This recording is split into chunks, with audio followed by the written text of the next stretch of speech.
number 2. It's a very exciting time. Tonight's debate, we will be going over the President and Vice President of Student Affairs. So like I did last on Tuesday, I will go over the campaign rules one more time, or the debate rules one more time, not the campaign rules. And then I'll introduce ourselves, and then we'll get right into the President rule. So my name is Zaid. I'm the Speaker / Chief Electoral Officer. I'm joined by Thomas, the Director of Governance, Andrew, the Deputy Returning Officer, and Gideon, the Chief Returning Officer. We are the elections team. Thank you for coming. And yes, I will begin with just quickly going over the debate rules for all the candidates. Obviously, things are going to run a little bit differently for the President role, just because it'll be more of a Q&A kind of style thing, and I'll go over that just so the candidates know what the difference is. So without further ado, let's get into it. So debates will be run as a question and answer period. Each candidate will get a maximum 5-minute opening and a 5-minute close. The debates will be conducted by myself. Questions have already been chosen, so I have my questions in front of me. The speaker reserves the right to not allow a question, but I have my questions in front of me, so that's fine. The decision of who will start first will be decided by picking a name out of a hat. I always think that rule's dumb, so I already did that, so I already have the order. It was randomized, don't worry. Closing remarks will be in the reverse order of the opening. There will be a rotation between candidates answering which question first, except in the case of the presidential candidate. For them, it'll be purely 5-minute opening, then just 3 minutes, 3 minutes, 3 minutes, 3 minutes, and then closing. And we'll have time for the Q&A, like Gideon went over. A candidate has the option to ask the speaker for a rebuttal, which is always fun.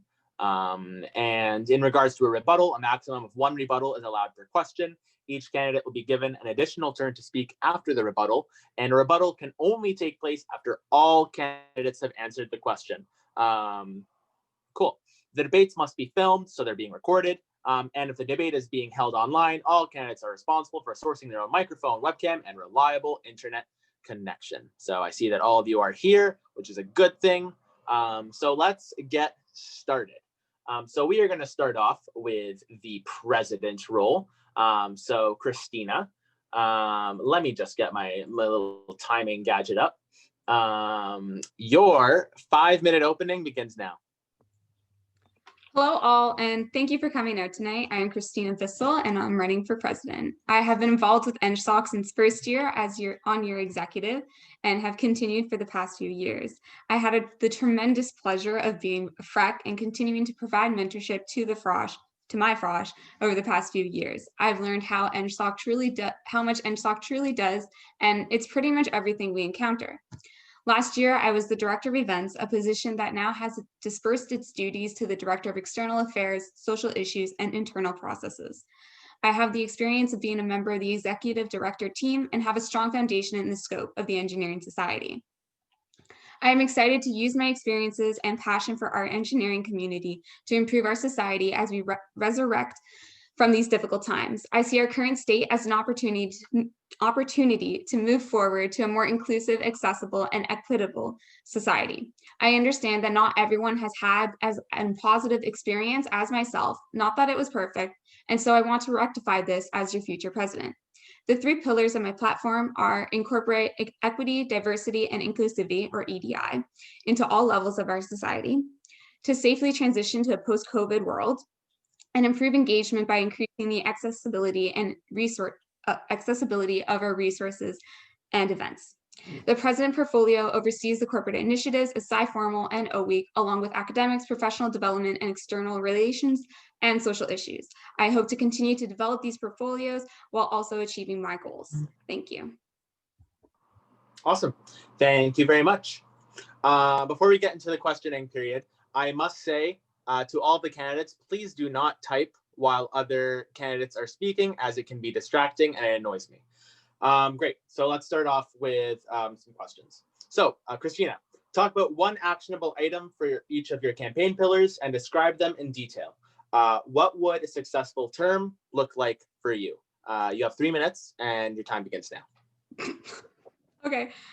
So An actionable item for EDI would be incorporating and including equitable groups such as the newly established NSBE chapter, NGQueers, QYs into our society more so, and having more of a conversation with them as we develop and grow as a society. Hopefully this will look like with them having elected positions and therefore votes on our council. Transitioning to a post-COVID world, that means advocating for student needs as we transition back, as there are a lot of anxieties and mental health issues associated with this pandemic. And I hope to advocate for those while we transition and prioritize our community safety, because when we go back, it's not just our safety, but Kingston's safety. And finally, the accessibility of our resources and events. That means trying to collaborate them into one area so that the first years, who will be the future of our engineering society, know where they can get the resources and they are motivated to get involved within our society. I want everyone to have a place in our society and for us to be united in the way we operate.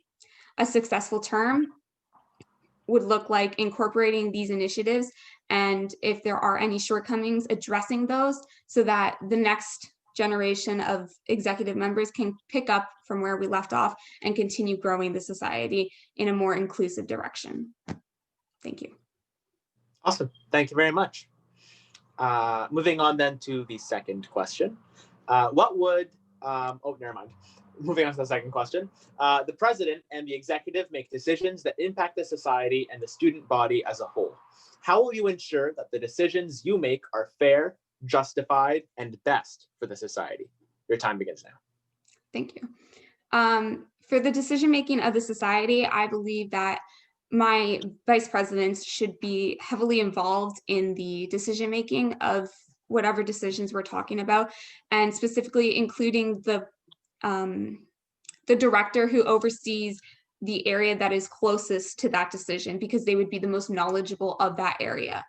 So educating myself on those different perspectives of those different areas of expertise, as well as informing myself on what the students want.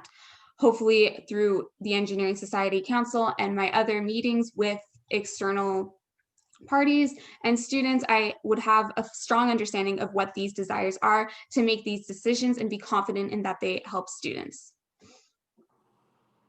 Awesome. Thank you very much. Moving on then to the next question.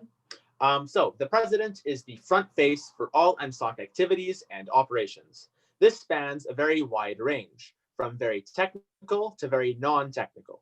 How will you ensure that there are an appropriate and effective you are an appropriate and effective representative for all aspects of this wide portfolio, even in areas that you have less experience in? Thank you for the question.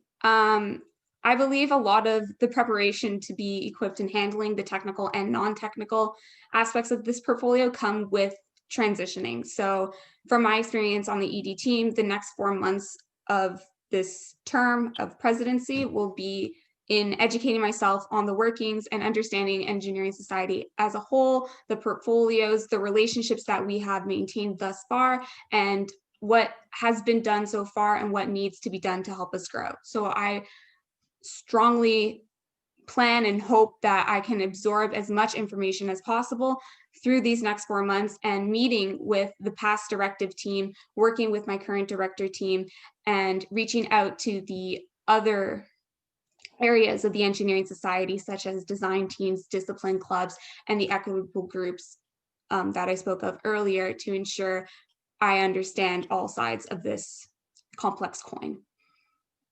Awesome. Thanks very much. On to the next question. How will you leverage new or existing relationships with other student groups, both on and off campus, to the benefit of the Engineering Society and its students? Can you repeat the question, please? Absolutely. How would you leverage new or existing relationships with other student groups, both on and off campus, to the benefit of the Engineering Society and its students? I see these relationships as an opportunity to expand our resources and to expand the opportunities we can provide to our students. And so I hope to foster these relationships in a professional and formidable way to make sure that both parties understand what each other has to offer, and that we can provide these to help our students as well as their bodies that they are representing as well. Awesome, thank you. What is one thing you would change about the Engineering Society Constitution? The Constitution? I would definitely need to review the Constitution a bit more in depth, as I'm not entirely sure what follows under the Constitution and what is just policy. Is that different? Can I ask that? Is policy different? Yes, than the Constitution and policy is different. Okay, that's what I thought. I would need to look into it more to answer that question. I believe reviewing it to make sure that it is equitable and that it does give equal opportunities to its students is something that needs to be included if it's not already there, or a means of way to enforce it, whether that be through training or a conversation or other opportunities to grow. Right, thank you. Thank you. Great. So, in the past year, the corporate initiatives of the Engineering Society faced extreme modifications and cancellations. How will you foster a meaningful transition for the corporate initiative leaders you hire? Can you repeat the question? Sorry, I missed the I know, beginning. absolutely. These That's are what I'm long here for. questions. In the past year, the corporate initiatives of the Engineering Society faced extreme modifications and cancellations. How will you foster a meaningful transition for the corporate initiative leaders that you hire? Okay. So I would foster a meaningful transition with the teams that I hire by having ongoing conversations with them about how they feel these events were not to their highest successes this past year, and because these individuals that I hire are typically of the year that just happened, and so they understand what's been missing. And so hearing those concerns with them as well as their peers, along with bringing in my experiences of these events, because I've had 2 orientation weeks that were in person, and trying to incorporate those high energy events back into these as we transition out of COVID-19, while still preserving the health and safety measures that we need to do. So to summarize, communication, education of the events and the needs of the students, as well as incorporating my own experiences of the successful events that have happened in the past, in including high energy and engaging aspects of these events. Awesome. Thank you very much. And moving on then to the last question on my list. So there's going to be a long list of live questions here, a lot of opportunities for people watching at home. Last question from me is, from year to year, the dynamic of the executive changes. How do you plan to work with your vice presidents? Describe how you would manage conflict between the 3 of you. Okay, so I'm really excited to work with my vice presidents, whichever one of you it's going to be.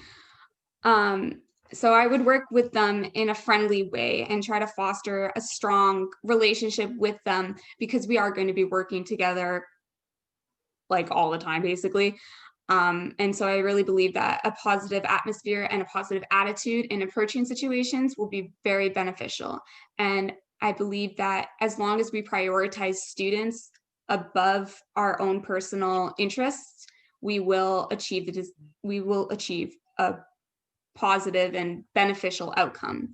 If there is any conflicts that arises, I hope that we can all take a step back and assess what is going on and look at it from a third perspective, maybe from the perspective of our previous selves, such as through the minds of when we were in first year, and to really understand that it's not about us, it's not about the conflict, it's about us making our society better and helping it grow for the future generations.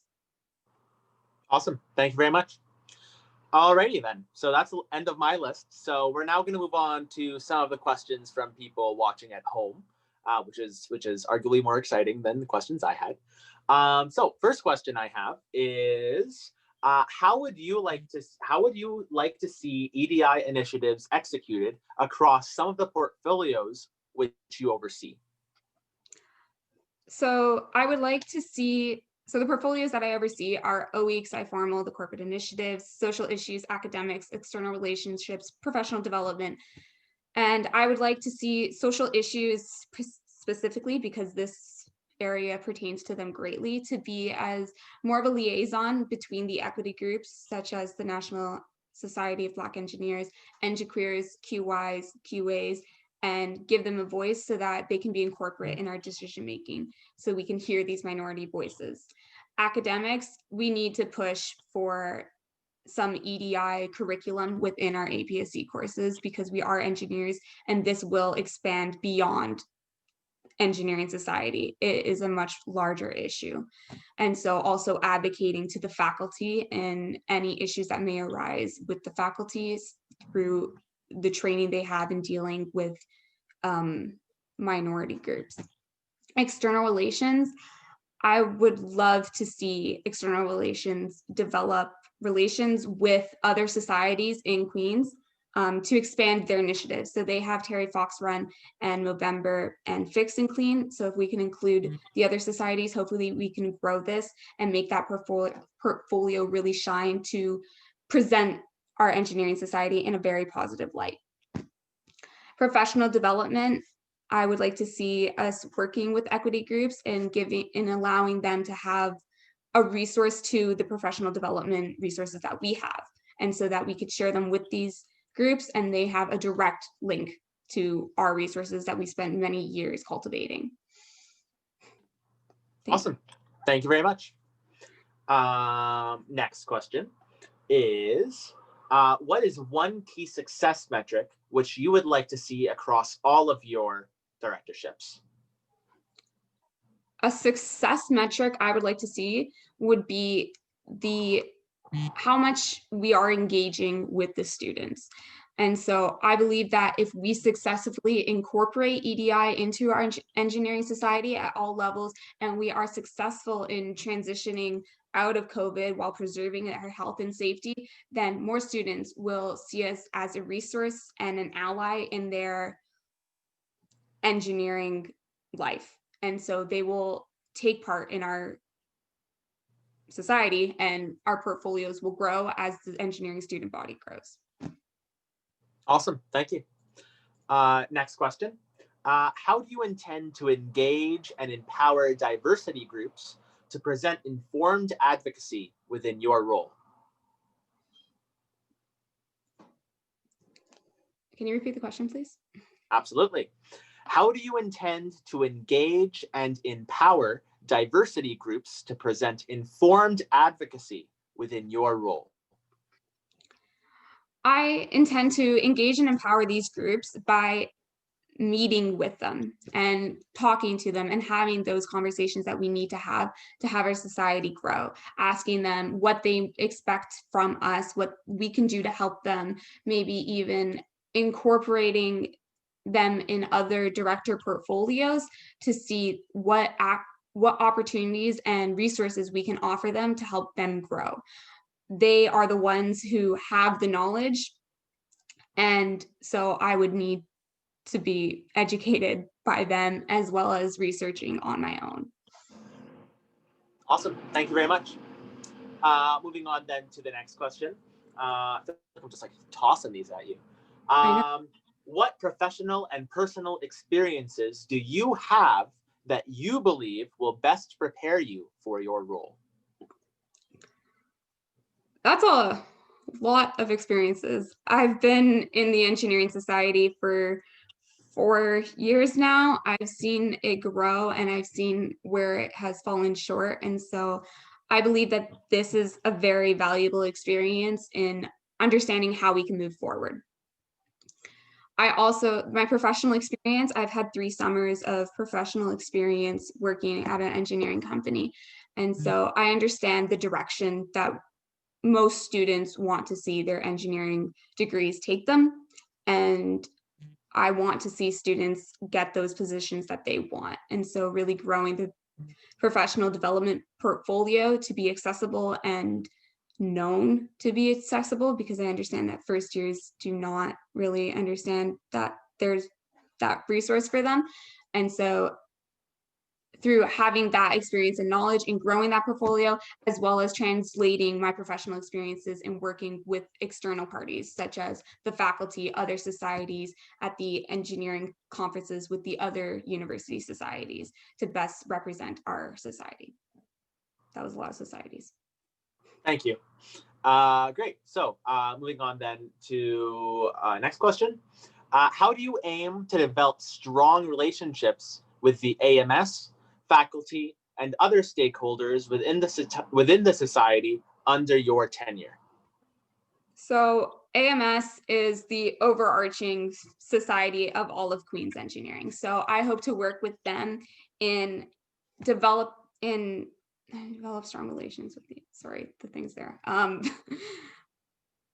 I hope to develop strong relationships with them by being an active member on their council that they have before our Engineering Society Council, and raising the concerns that we have, but also listening to their concerns of Queen's University as a whole.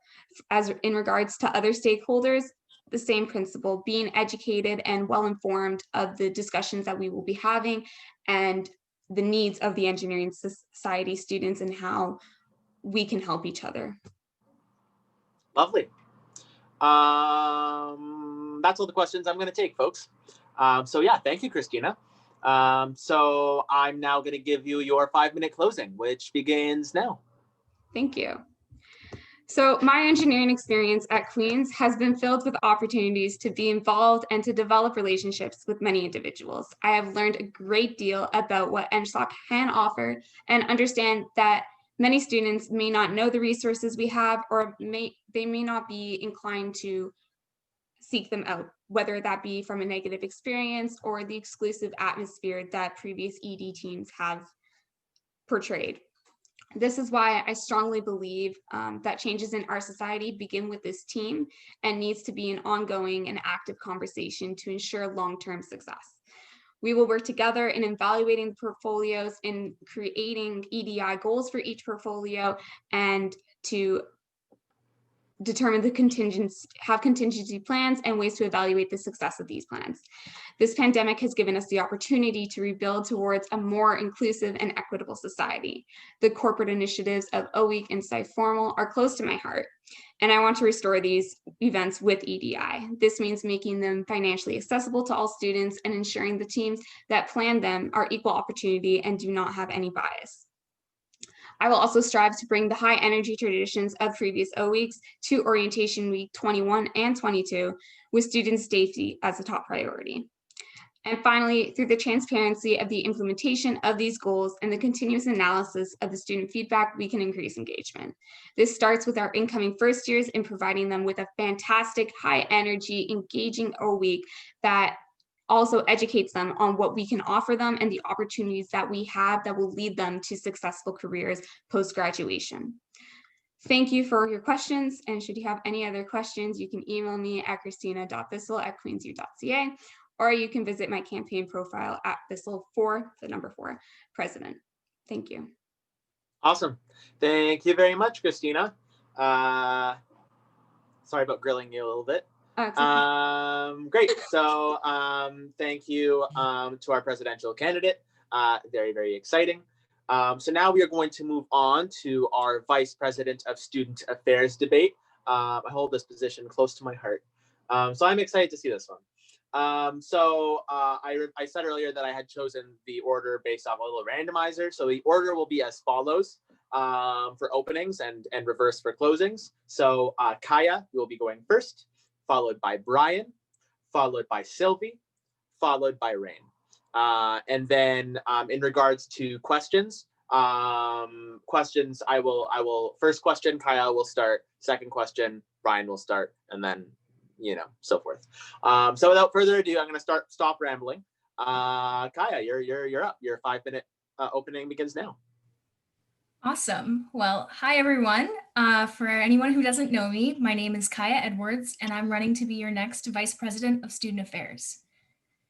I'm a third-year Apple Math student, and I'm extremely passionate about advocating for systemic change in the engineering society. Throughout my time at Queen's, I've served as the Psi 22 Vice President, a FIPCO, a FREC, a member of the design teams, so on QSET, the mental health rep, and the training rep.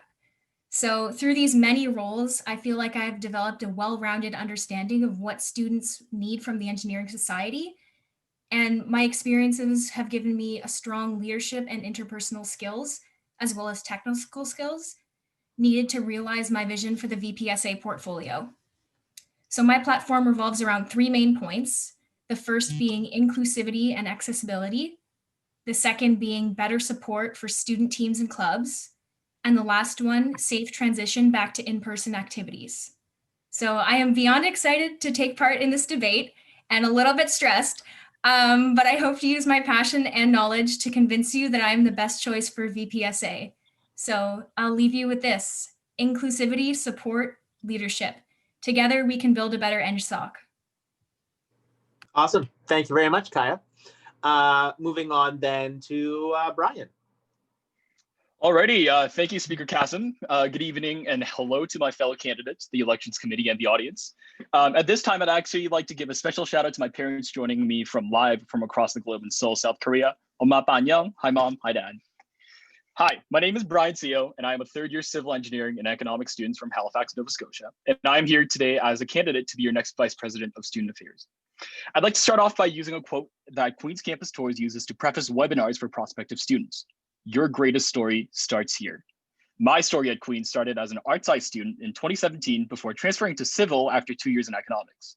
I was an art sci Gale in my second year before being relegated to a frosh again in my engineering in my third year, going into my second year of civil. None of this really makes sense. I'm not really supposed to be here, but yet here we are. During a chaotic year of academics, I found myself looking into ways to get involved the following year within the Engineering Society just about a year ago today, EngSoc. EngSoc to me was still shrouded in mystery. Stumbling through Dash, I found a posting for a director of conferences. Having been involved as a logistics coordinator within the Queen's Economic Society and running 2 successful conferences, I found the courage to apply for the position that I thought I was the most suited for and interviewed. I still vividly remember my interview, sitting at the table in the side room on the 3rd floor of the ILC across from current then freshly elected Spencer, Alex, and Ben, and the general manager, Jay. I was trying to read their expressions as I stumbled through questions after finding out the portfolio was actually clubs and conferences.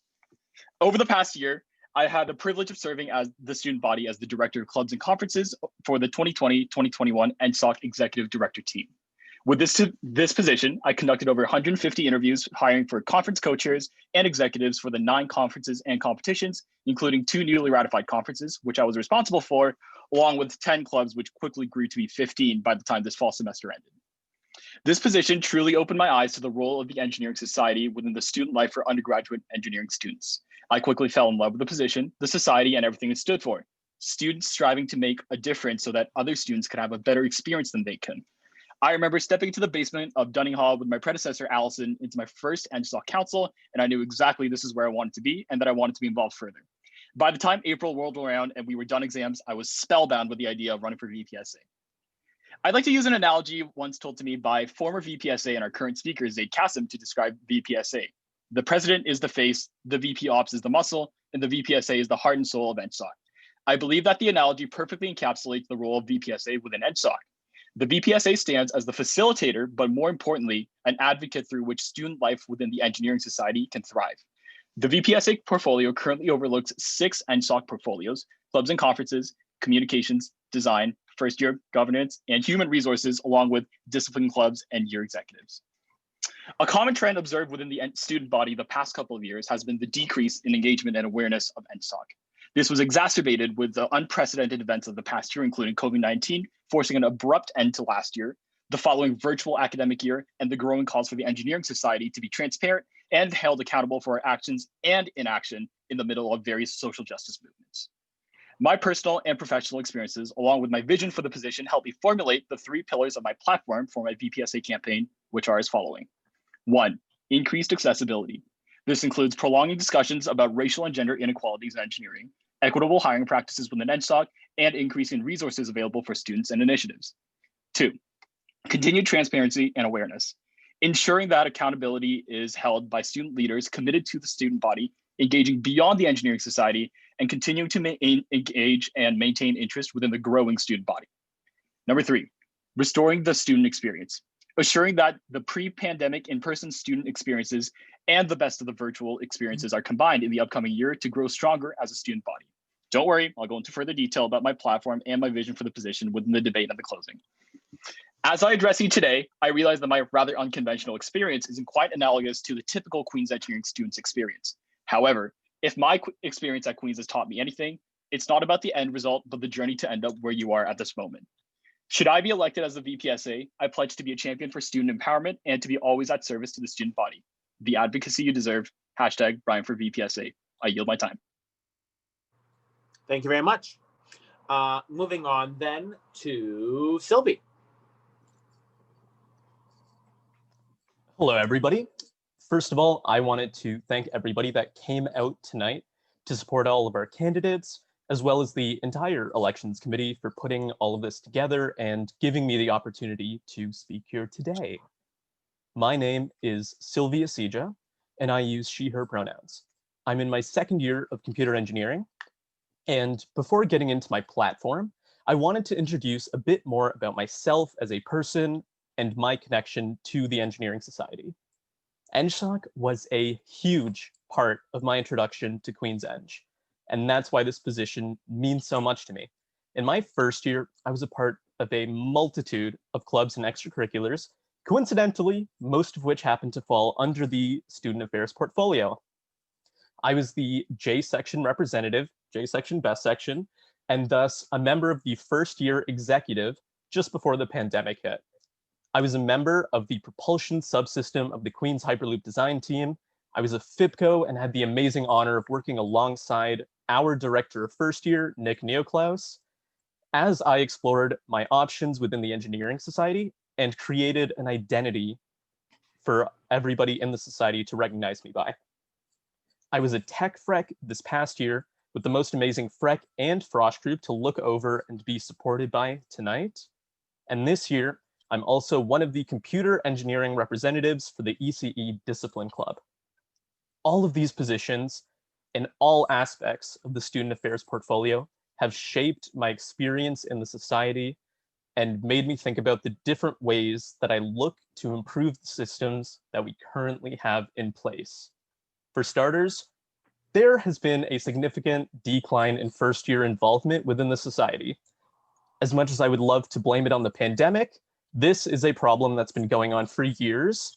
And from talks that I've had with upper year friends and mentors, this goes back to at least Sci 19, probably further back as well.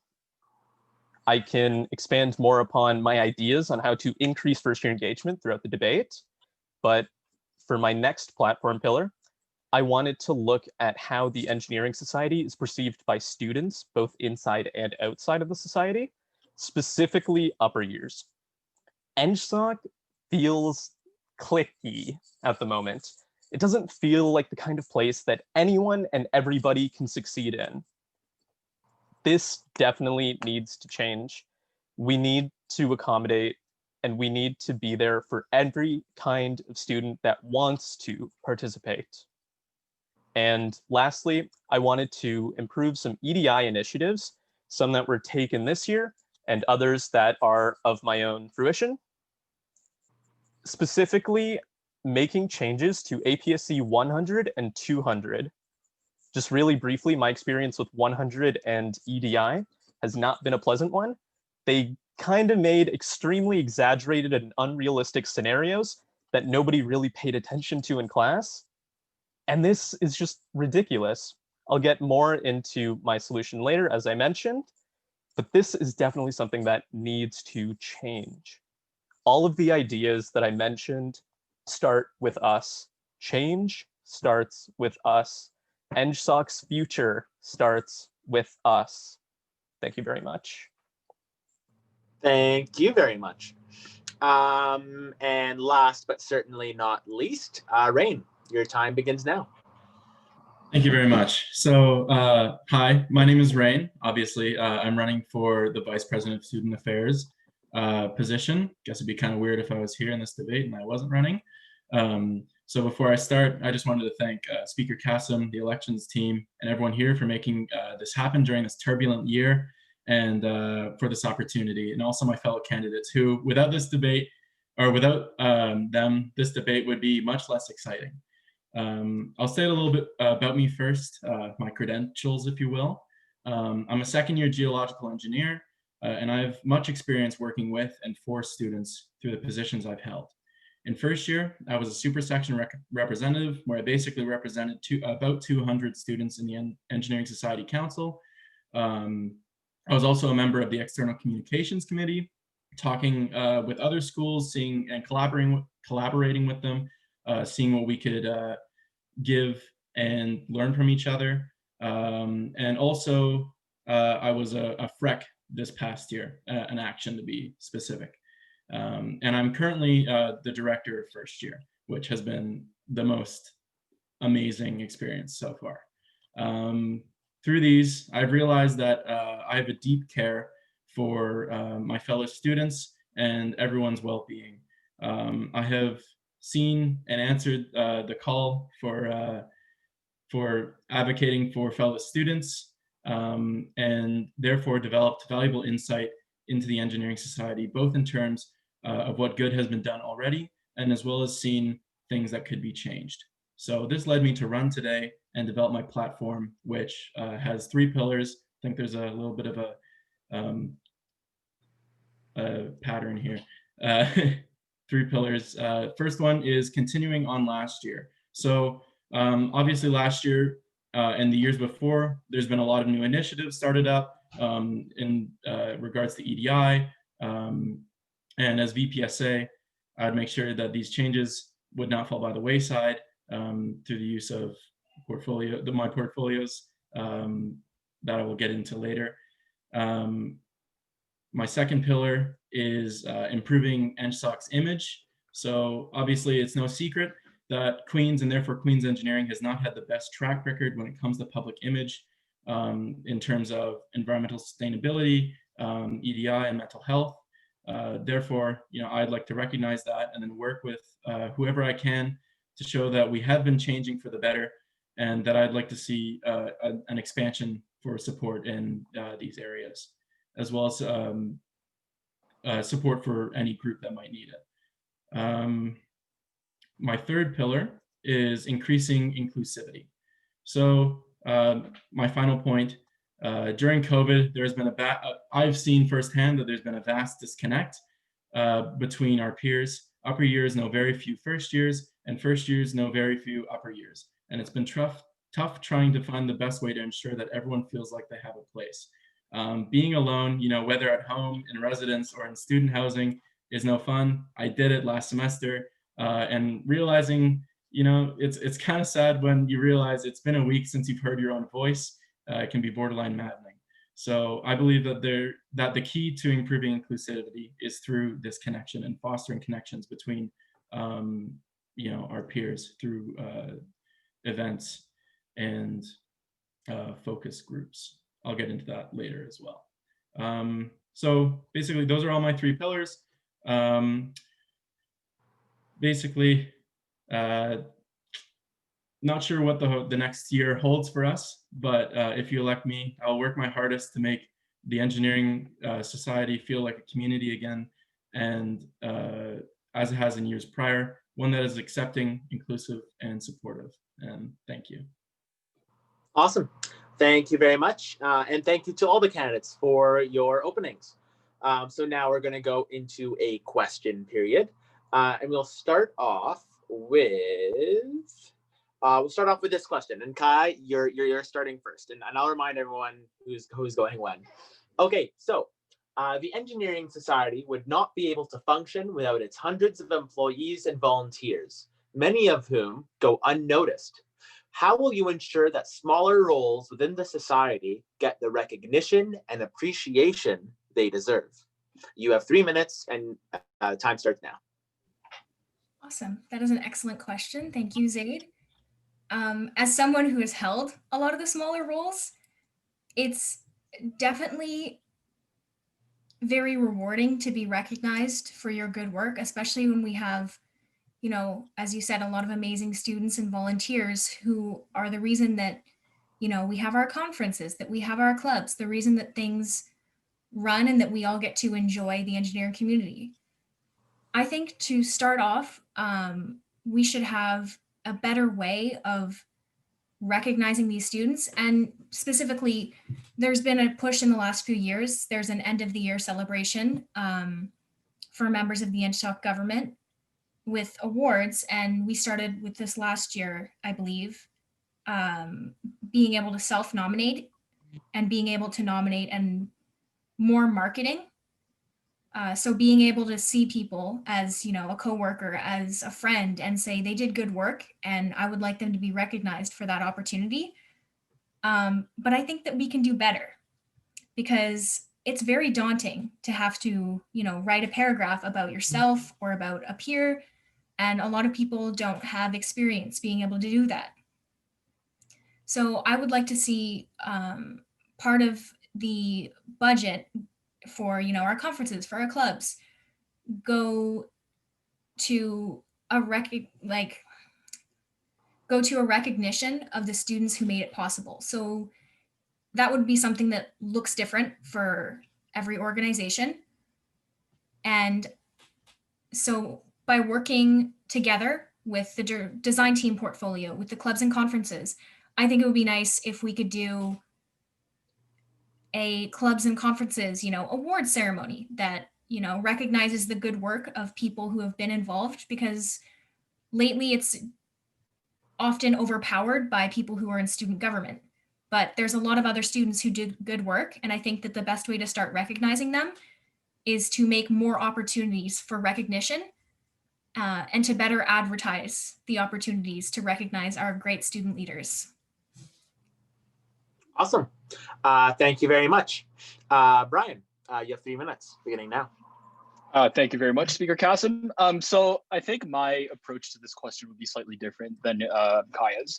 So my approach to this would be starting with leadership. So it doesn't have to be outward recognition, but more so that the leadership recognizes the position that these people are in and also leads by example alongside them. So, you know, it's about institutional change that starts with leadership.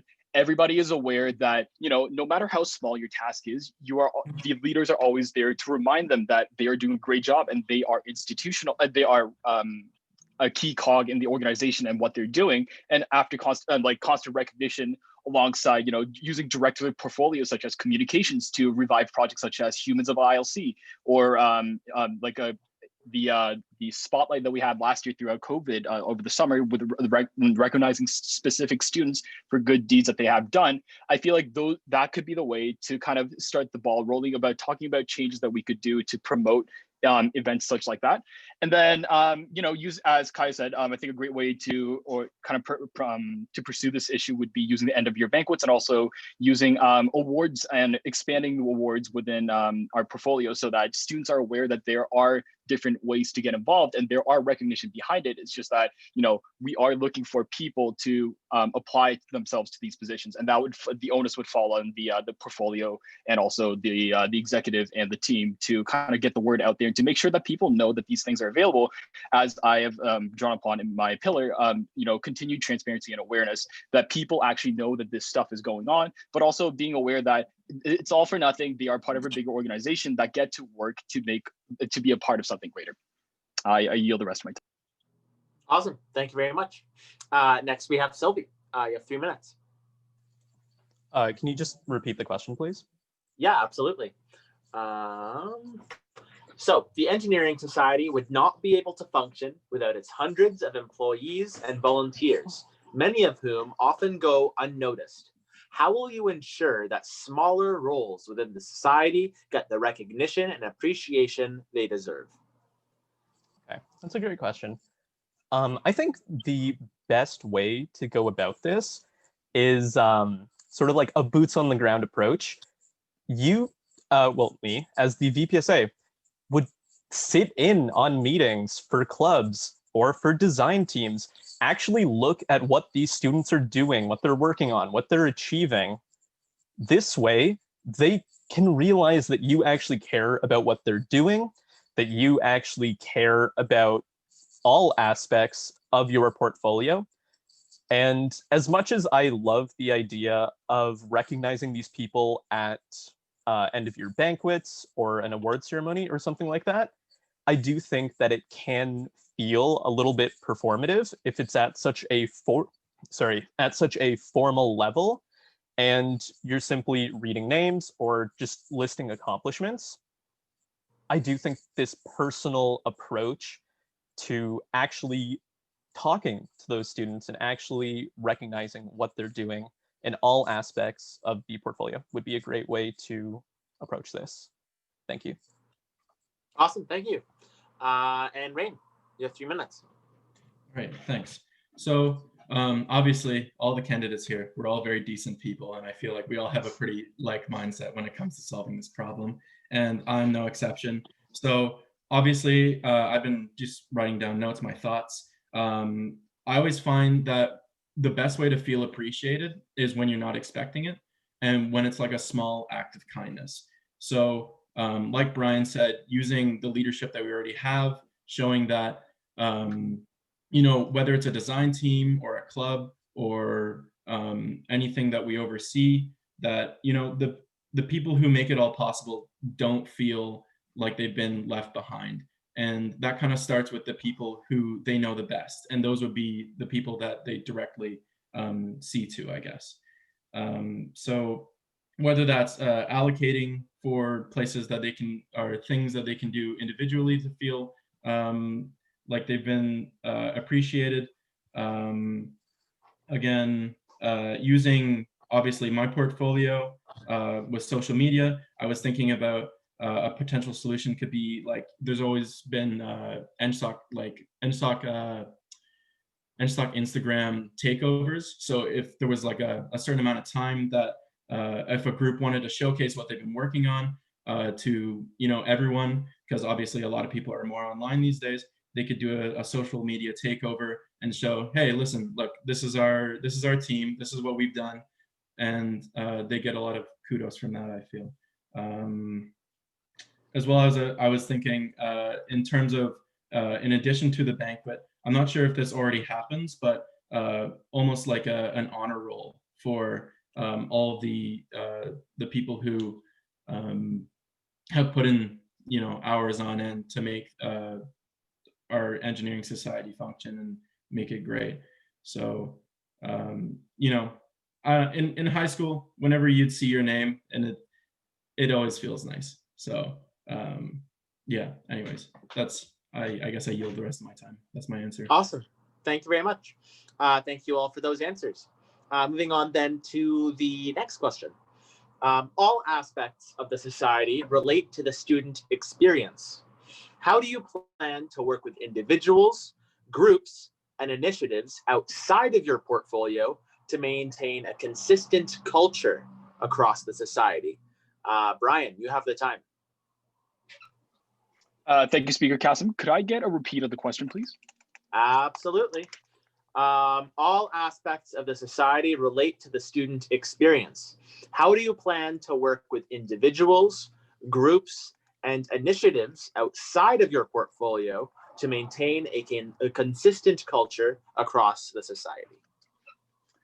So I believe, again, it starts from the top-down leadership. Oftentimes, the VPSA is often the first point of contact for a lot of people because it is the aspect that is most involved in, I guess, facilitating student life, such as clubs and conferences or, you know, design teams or first year. So as a result of that, I believe that it is the VPSA's role to be somebody that's a very open door, that is very approachable in different ways so that people don't feel pressured or threatened when they try to approach somebody for a question that they want to have the answers to.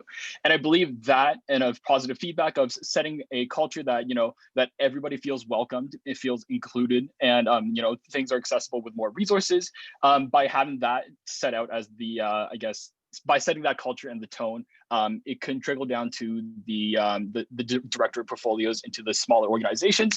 And as a result, it would create a loop where the engineering society's image is improved to be one that is more approachable than the ones of the past.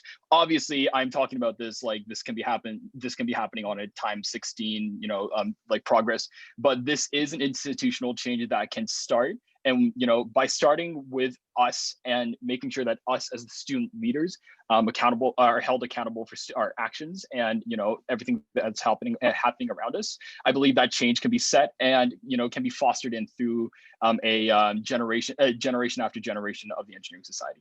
I yield my time. Awesome. Thank you very much. Moving on then to Sylvie. Can you please repeat the question? Absolutely. All aspects of the society relate to the student experience. How do you plan to work with individuals, groups, and initiatives outside of your portfolio to maintain a consistent culture across the society? Okay.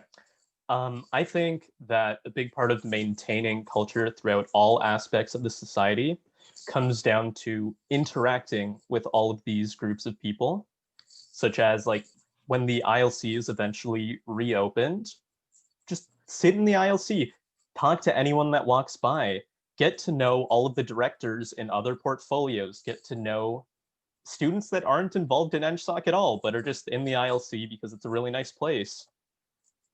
You need to be, as Brian mentioned, somebody that's very approachable. You need to be the leader that students look up to and that students can go to for literally anything. And I think another way to improve on that is to just give an anonymous platform that can be directly overseen by VPSA. It's a direct line to the VPSA, and it's just, I have a question about XYZ. I have improvements that I think would be good to consider. Whatever it is, either anonymously or without the anonymity, just talk to me or submit your question through any platform that we choose when it's eventually introduced. So simply, you need to be the person that anyone can look up to and go to for any problems that they have. You need to be that person that knows everybody. Thank you. Awesome. Thank you very much. Moving on then to Rein. Thank you, Speaker Kassem. I'm sorry, but could you repeat the question one more time, please? Oh, absolutely. Absolutely. It's a doozy, I know. All aspects of the society relate to the student experience. How do you plan to work with individuals, groups, and initiatives outside of your portfolio to maintain a consistent culture across the society? It's a very good question. So I've been thinking about this a little bit, and I've written some stuff down to do with my first pillar of continuing on what was done last year. And I was thinking of a quick little solution, or not a little solution, but it's a solution that I thought up, where I'd like to launch almost a campaign where we could reach out to students from all walks of life, get their experiences, see what they felt, as well as talk to potentially alumni, see what they've done, so that we can get a kind of a present and past perspective to see what the culture was like, and kind of foster things in a way that we use all the knowledge available to us. As well on that, being, as was stated before, a very approachable person, and being a smiling face that people can turn to. Online, depending on what the year looks like next year, online that could be a little difficult, but in my third pillar, I have ideas for holding smaller events and focus groups where we could talk to people. If people are looking for a group about women in engineering and they're looking for mentors and they want to talk with people, or if they're looking for other members of the BIPOC community and they're looking for supports there, then they'll be able to do that, as well as obviously there's office hours we missed out on that chance this past year as an ED team, but I've got some ideas as to a solution to that, so that there is still a facet for people to come and share their experiences and their troubles with I guess directors and executives. That's all I want to say. Thank you. Awesome. Thank you very much. And last but not least, Kaija, you have the time. Awesome. Thank you. For the sake of consistency, do you want to repeat the question? Absolutely. All aspects of the society relate to the student experience. How do you plan to work with individuals, groups, and initiatives outside of your portfolio to maintain a consistent culture across the society? Awesome. Okay. This is what I'm super excited about. So I actually have a bit of a different approach. I don't necessarily agree with the trickle-down method.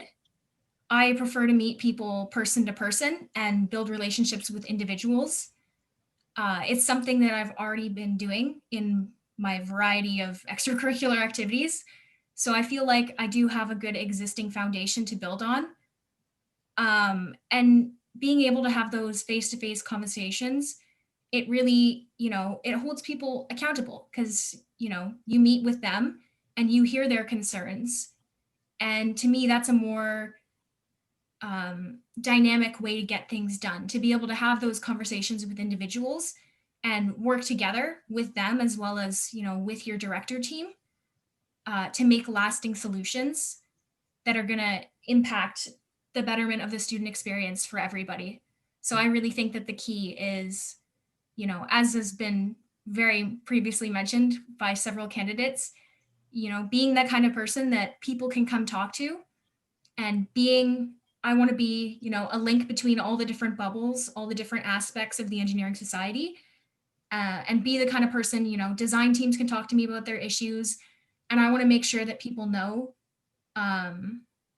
I'm ready to listen and I'm ready to work with them to solve issues within and even outside of my platform. Thank you. Awesome. Thank you very much. Moving on then to the next question. This is a lot shorter. What does an oh, right. I've been totally forgetting. Does anyone want a rebuttal? That was a key. I knew I was forgetting something. If someone would have stopped me if they wanted it. Okay, glad we can move on. Next question is, what does an accessible engineering society sound like to you? Sylvie, you have the time. Okay, so accessibility to me is pretty much like entirely linked with EDI, or equity, diversity, and inclusion. And sorry, you said it was an accessible society? An accessible society. Okay. I'll just reread the question. What does an accessible engineering society sound like to you? Okay. I think an accessible engineering society to me sounds like a place where anybody is comfortable approaching anybody about anything. Anybody should be able to talk to someone else and not feel any discomfort doing so. Everybody should be able to feel safe and welcome in the environment that they're in. Nobody should ever feel like they don't belong in an area. And that sort of links back to my perception of the engineering society platform pillar, where a lot of students just don't feel like they belong in the engineering society. Yes, they are technically general members, but they are not in the society, quote unquote. And I feel like we really need to provide opportunities with for students with all kinds of strengths and weaknesses to be able to participate. For example, when the ILC opens up, we should actually advertise that the ILC Student Lounge is for everybody. It's not just for engineering society position holders. Myself and so many, especially Frosh, didn't think we could go in there. It always looked so scary. There were a bunch of upper years. We knew no one, they knew everyone else that was in there. How could we go in? How could we approach them? We need to break down these barriers, especially for incoming frosh who don't know anybody else or who don't know of how to succeed within the society. We need to provide these accommodations for students. And these accommodations are not simply, here you can get into the society, you can talk to people, these are some nice mentors for you. It comes down to everything from getting more mental health counselors for students that need them, access to gender neutral bathrooms for people that feel uncomfortable using the bathroom of their assigned sex at birth, and even just like meeting spaces for minority students, or a way for them to voice their concerns directly to an authority figure.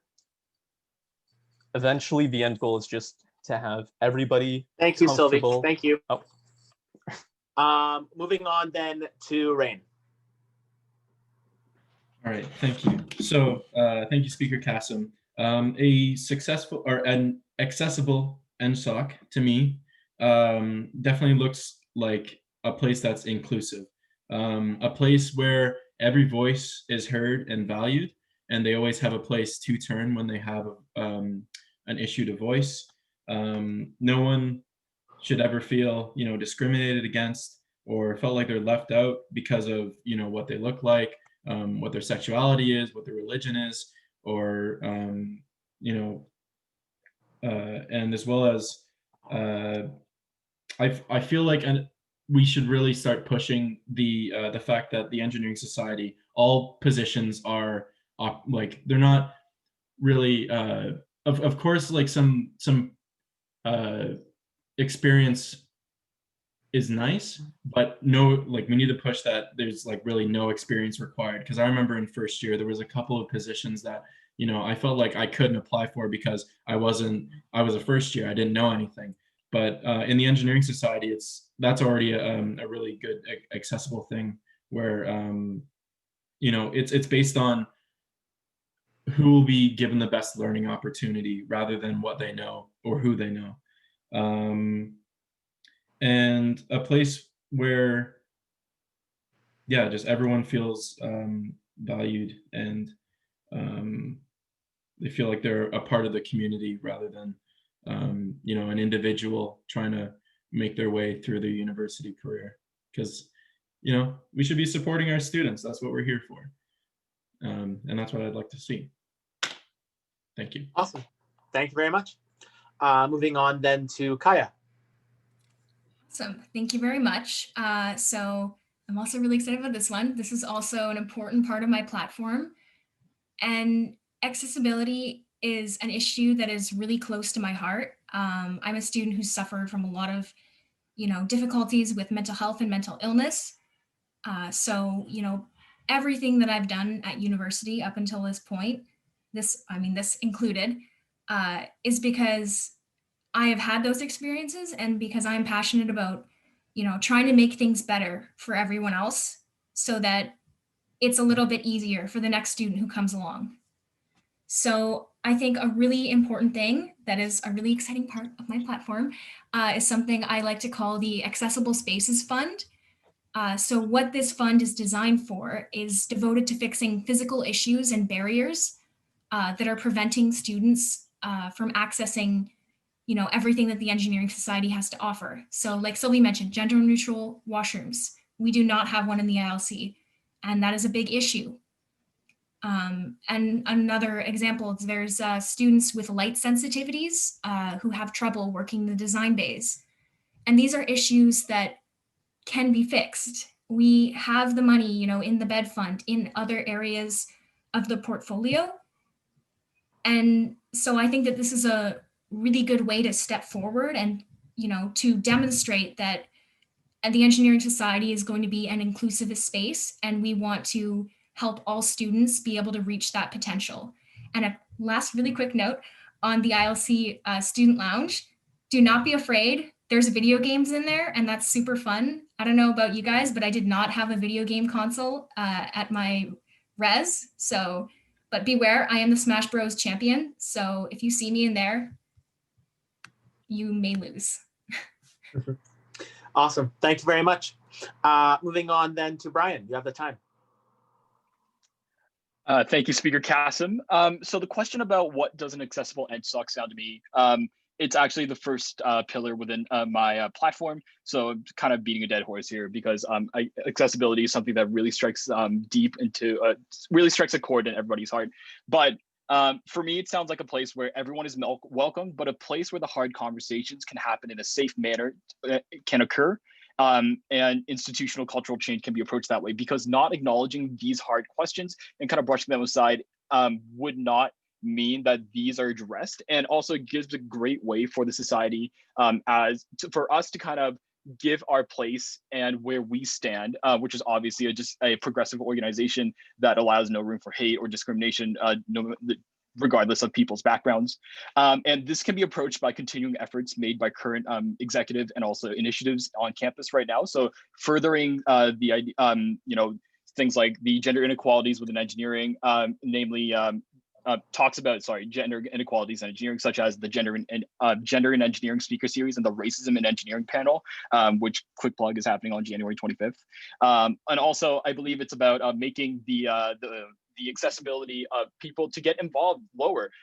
One common misconception that I've had as the director of clubs and conferences this year is that people think that there is a really high bar to getting involved within clubs, but no, you can make a club if you really want to, with like 5 friends. We had a Queens asteroid mining club that was de-ratified a few years ago because all the friends that started the club had graduated and there was nobody else behind. So, stuff like that, making sure that we are making sure that things are available, and also making sure that the word is out there that people can get involved. It also is on 2 ends, within EngSoc and also outside of EngSoc, for the conversation beyond the faculty and advocacy from those higher up in positions, like us, the student leaders and the executive. For example, adaptive technology for students with self-identified disabilities, advocating for the increase of number of embedded counselors. The Faculty of Engineering and Applied Sciences only has 2. That's not enough for 3,200 people.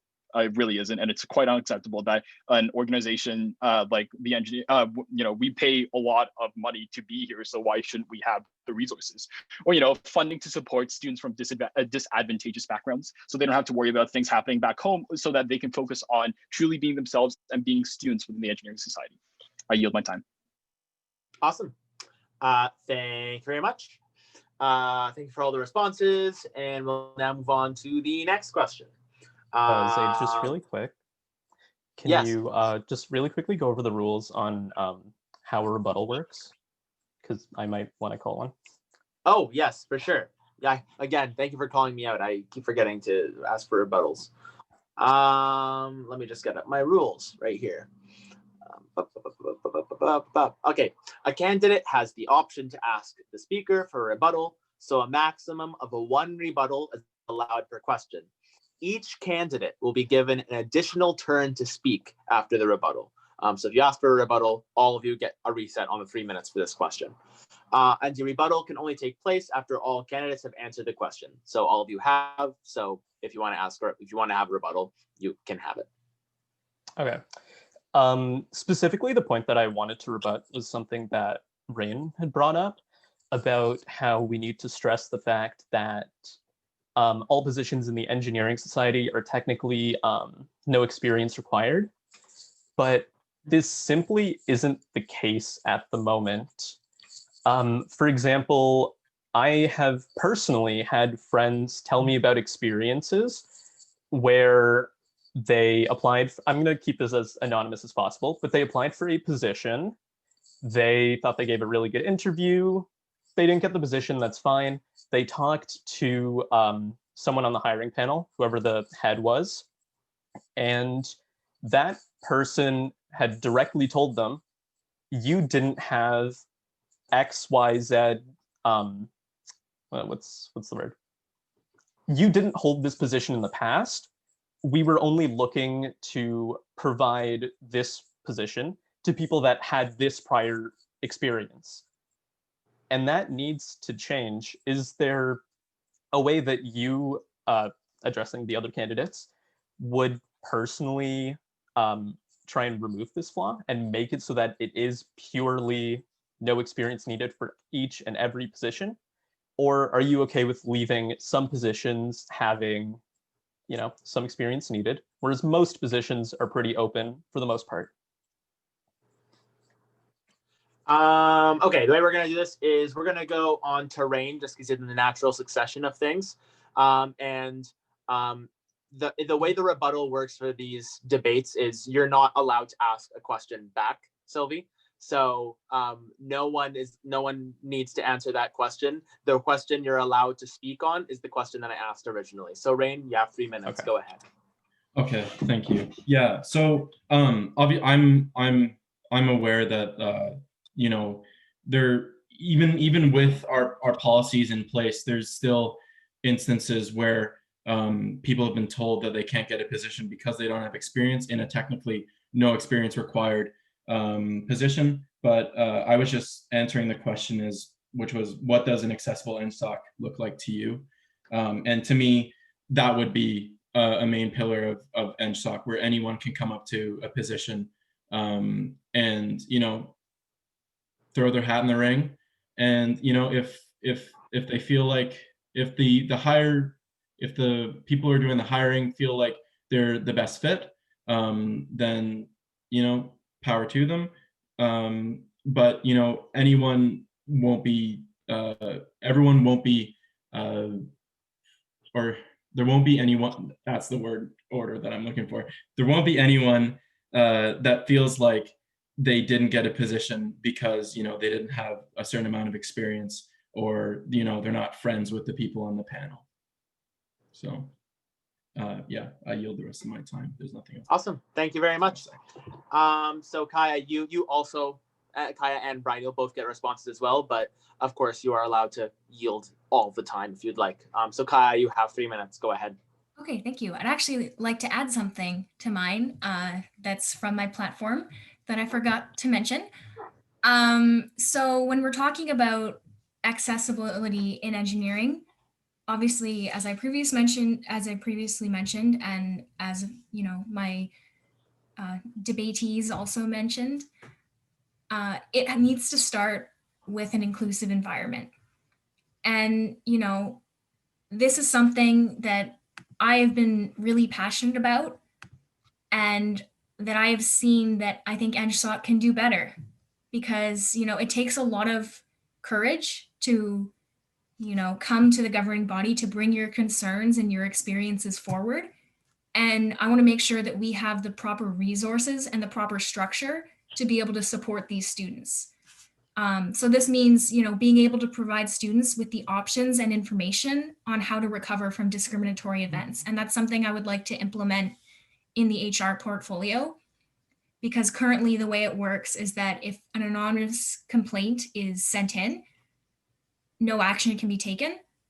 And it's issues like this, given the sensitive matter of some of these events, that I think needs to change. And we need to be able to be the kind of organization where students feel like they can come to us with this. So as Sylvie mentioned, with the friend who felt as though they were not treated fairly, we need to, foster an environment where people feel comfortable, coming to us with those issues and having confidence in us as an executive team, and as a directorship, that we are going to do everything in our power to make sure that all students are treated equitably and fairly throughout the hiring processes, throughout involvement in conferences, clubs, design teams.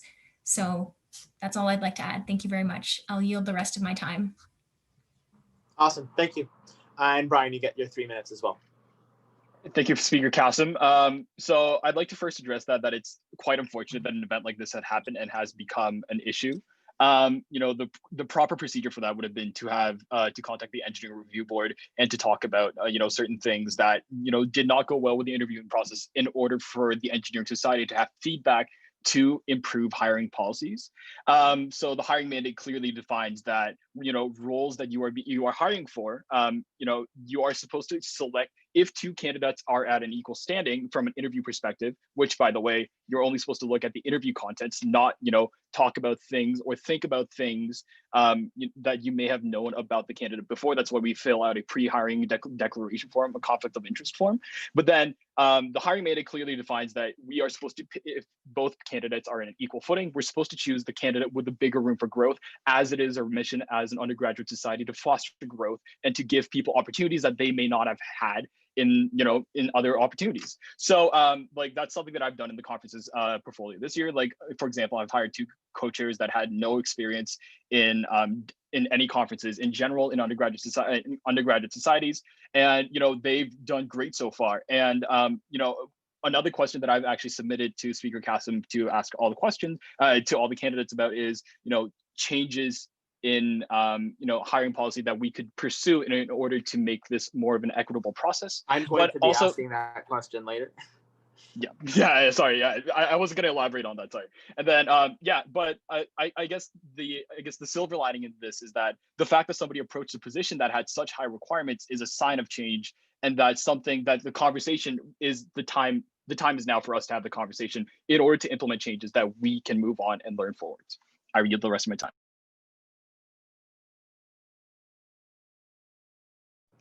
Awesome. Is there any other rebuttals? Cool. We are moving on to the next question. So, where in policy and or bylaw is lacking, and how would you change this? Rein, you have the time. Thank you, Speaker Kassem. So I will admit I haven't really read up too much on policy and bylaw. I still have a lot to learn in that regard. But I think just from personal experience, I would definitely like to see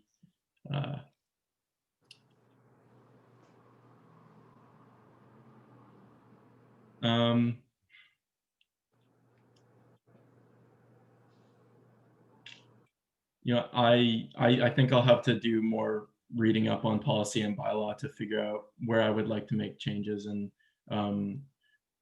talk with people who know about policy and bylaw first before I make any decisions or any and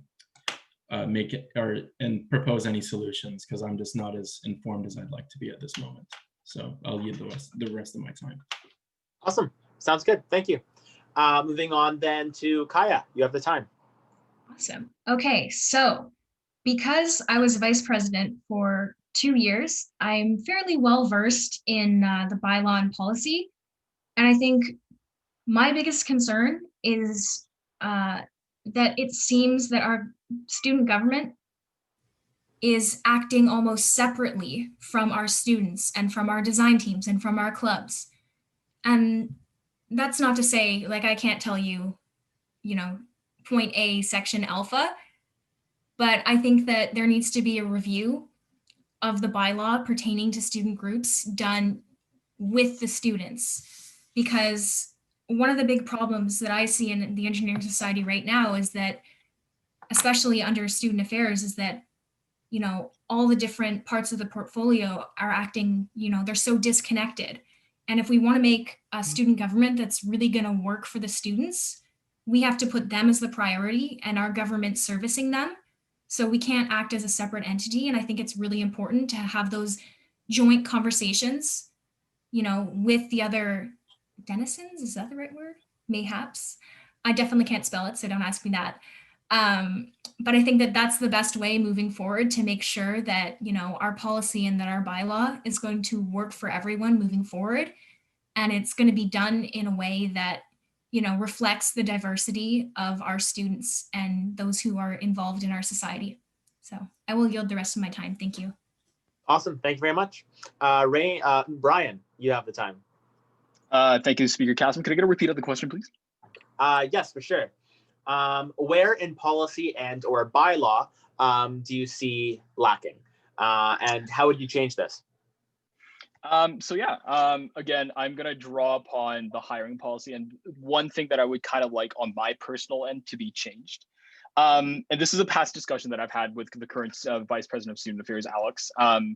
One thing that I really found in my hiring process was that, because the Engineering Society has such quite standardized format for hiring, such as things to say, things to be aware about, and certain procedural steps that we are bound by policy to do. One thing that I personally found was that it was difficult for some students, especially if they're in first year, to get kind of acclimated to the environment that they were in and to be really comfortable and truly be themselves in answering questions. And I believe that, changing the policy to give more freedom for structural freedom for us to kind of carry things on as a conversation rather than a direct XYZ, we're going to ask you about 1, 2, 3, and you're going to have to we're going to give you time, more of a flowy conversation within the constraints of the time. Obviously, in being an equitable organization and making sure that hiring policy is standardized throughout all portfolios, we need to follow certain rules. But within the rules, I would like for the panel to have a lot more freedom in the way that we approach interviews to make sure that everybody feels comfortable and that they can be truly themselves, because that's what we value as the Engineering Society, is the people that make us who we are. I yield the rest of my time. Awesome. Thank you very much. Last but not least, Sylvie, you have the time. All right. Well, I'm going to be totally honest and say I have not done an extensive amount of reading of bylaw and policy. That is something that I would probably do once I'm given the position. But one part that I did kind of look over was beta A, B, and C. And pretty much those are the sections that go over the society's executive and director teams and the descriptions of what they do. And I think that a lot of the descriptions of what exactly each position does is a little bit vague, and it's not specific enough for people that want to learn about the position. For example, if I want to look at a certain directorship while I'm in first year, or even in second or third, and I just want to get in this into the society for the first time, okay, I'm overseeing these things. What does that mean? What exactly am I overseeing? What do they do? What's going on? I'm not sure what I'm getting into. Like, yeah, sure, I'll apply. This sounds kind of interesting. Okay, I got the position. It's a little bit scary. I still don't really know what I'm doing until I've already got the position and I'm being transitioned into it. Students need to be able to know what they're getting into before they get into it, and they need to have a public area where all of this is documented, like policy and bylaw, but it needs to be very explicit what the roles of every single director and executive member is. Especially as a first year, it's extremely, what's the word, daunting to look at. Like, if you look at the current policy and bylaw documents, they're like 100 pages long. I'm too scared to go in there right now. But if everything is just clearly laid out, you can easily find what you want and what it does, it'll greatly benefit the student experience in terms of that aspect. Awesome. Thank you very much. I will take a rebuttal if anyone wants one. Okay, we are going to move on then. So this is actually the last question on my list. So after this, we'll get into candidate questions for each other. So the VPSA is often seen as the forward-facing member of the society. Regardless of this, conflict is inevitable, and groups will be very upset with you from time to time. How will you manage conflict while minimizing damage to relationships with student groups? Kaija, you have the time.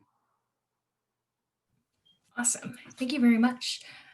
So over my 3 very long years, I am that old, I've had a lot of experience, being a part of different kinds of team environments, design teams, APSC 100, 200, as well as extracurricular initiatives and activities. And fun anecdote. I played competitive soccer for a really long time. And I jumped around on a lot of different teams. And I feel like that's given me a lot of skills in terms of conflict. I like to think of myself as generally a pretty chill person. I don't like in conflict situations. I find that the best way to move forward and to solve issues is to first listen, because, design teams, if, someone or a group is upset with you, they might have a reason why that is. Maybe there's a policy that you didn't check by them. And I think it's really important to understand, their perspective, because that's part of what makes, the engineering community great, is being able to have those discussions and to take these different ideas and to make sure that you're moving forward together as a team, as a unit. So I think, the best way to do that is to let everyone know that you are someone who's there to listen and to, especially as VPSA, your whole job is to serve the student body. So I think that we need to have, an executive who's going to be able to balance all those different relationships and all those different peoples and groups. And I think that my experience makes me a good candidate for that. So I will yield the rest of my time. Thank you. Awesome. Thank you very much. Moving on then to Brian, you have the time. Thank you, Speaker Casson. So I believe the key to managing any conflict is communication. Communication. Because with dialogue, things can happen, but without people talking about what is wrong and just being mad at each other, there is nothing to be resolved. So I believe as the VPSA, again, this draws back to my second pillar of my platform, being continued transparency and awareness, making sure that, even on a macroscopic scale, that people are aware of big things happening, around them. And then also being aware that, that certain people need things from you on a smaller scale. So as Kaija said, if it's like a design team that needs, the access to the ILC at certain times, but then, we weren't there to provide them the support they needed. It's also very important for the people in the power that committed the wrongdoings to be humble and to admit that they screwed up. And I believe that clear communication, accountability, but also most importantly, listening to other people as somebody in position to make a change, and making clear resolutions that people can both adhere to, and also making sure that we are on a common ground. And the resolutions the problems don't happen again. Because one thing that I hate, there's nothing that I hate more than a problem that could have been easily addressed and continues to happen over and over again due to negligence of one side or the other. So yeah, as the VPSA, I would work on clear communication, but also being able to say that I screwed up sometimes. Yeah, you'll. Awesome. Thank you very much. Moving on then to Sylvie, you have the time. Can you repeat the question, please? For sure. The VPSA is often seen as the forward-facing member of the society. Regardless of this, conflict is inevitable, and groups will be very upset with you from time to time. How will you manage conflict while minimizing damage to relationships with student groups? Okay. Well, I think this part is going to be pretty much the same between all the candidates, and that's just communicating with whoever's having a problem or whoever needs help, being someone that is very approachable and that can communicate effectively. Now, I think this is going to go hand in hand with a previous question where I mentioned a quote unquote boots on the ground approach to things. If I'm going to be directly involved in and looking over specific smaller clubs and design teams, even if it's just once in a while, just checking in, seeing what they're up to, they can always voice any concerns there. They know that I am someone that cares about them as individuals and them as a club or team or whatever else. We can avoid the conflict in the first place and simply have an open line of communication. Now, as for when conflict eventually breaks out, because there's no denying it eventually will, I think a great way to handle things is to sort of look at it from an outside perspective. You are not being personally attacked. Your position is not being personally attacked. You don't need to get super emotional about things. Just slow things down, think logically. What's the problem? If you, as the person bringing me the problem, has a solution, I'd love to hear it and try and implement it if possible. If you don't have a solution, have a meeting with me. We'll sit down, we'll see all the facets of what's going on and see if we can come up with something together, whether it's a compromise or not. Thank you. Awesome. Thank you very much. Moving on then to Rein. Thank you, Speaker Kassem. So unlike policy and bylaw, conflict resolution is something that I do have experience with. And I think you can probably already tell that before I make a decision, I always like to have all the information from both sides available to me, so that I'm able to contact the right people and have the right meeting with the right people to get the conflict resolved as smoothly and as painlessly as possible, because conflicts can be very painful at sometimes. So in doing that, there's a couple of things that I always keep in mind whenever a conflict is brought to me or someone has a conflict with me. It's empathy. Empathy is a must. Seeing things from their side, trying to put yourself in their shoes. Obviously they have a problem with me. Like as Kaija said, if it's a design team member, obviously they know more about what they're talking about than I probably know what they're talking about. So hearing what they have to say, especially if they're more knowledgeable, as well as keeping good relations beforehand. So obviously if I'm overseeing teams, like Sylvie said, knowing the people beforehand really helps, and you can if you can gauge what the type of person is, then you can use your conflict resolution toolbox to a better tailored response. Because at the end of the day, they're coming to you with a conflict. They have this problem. It's not,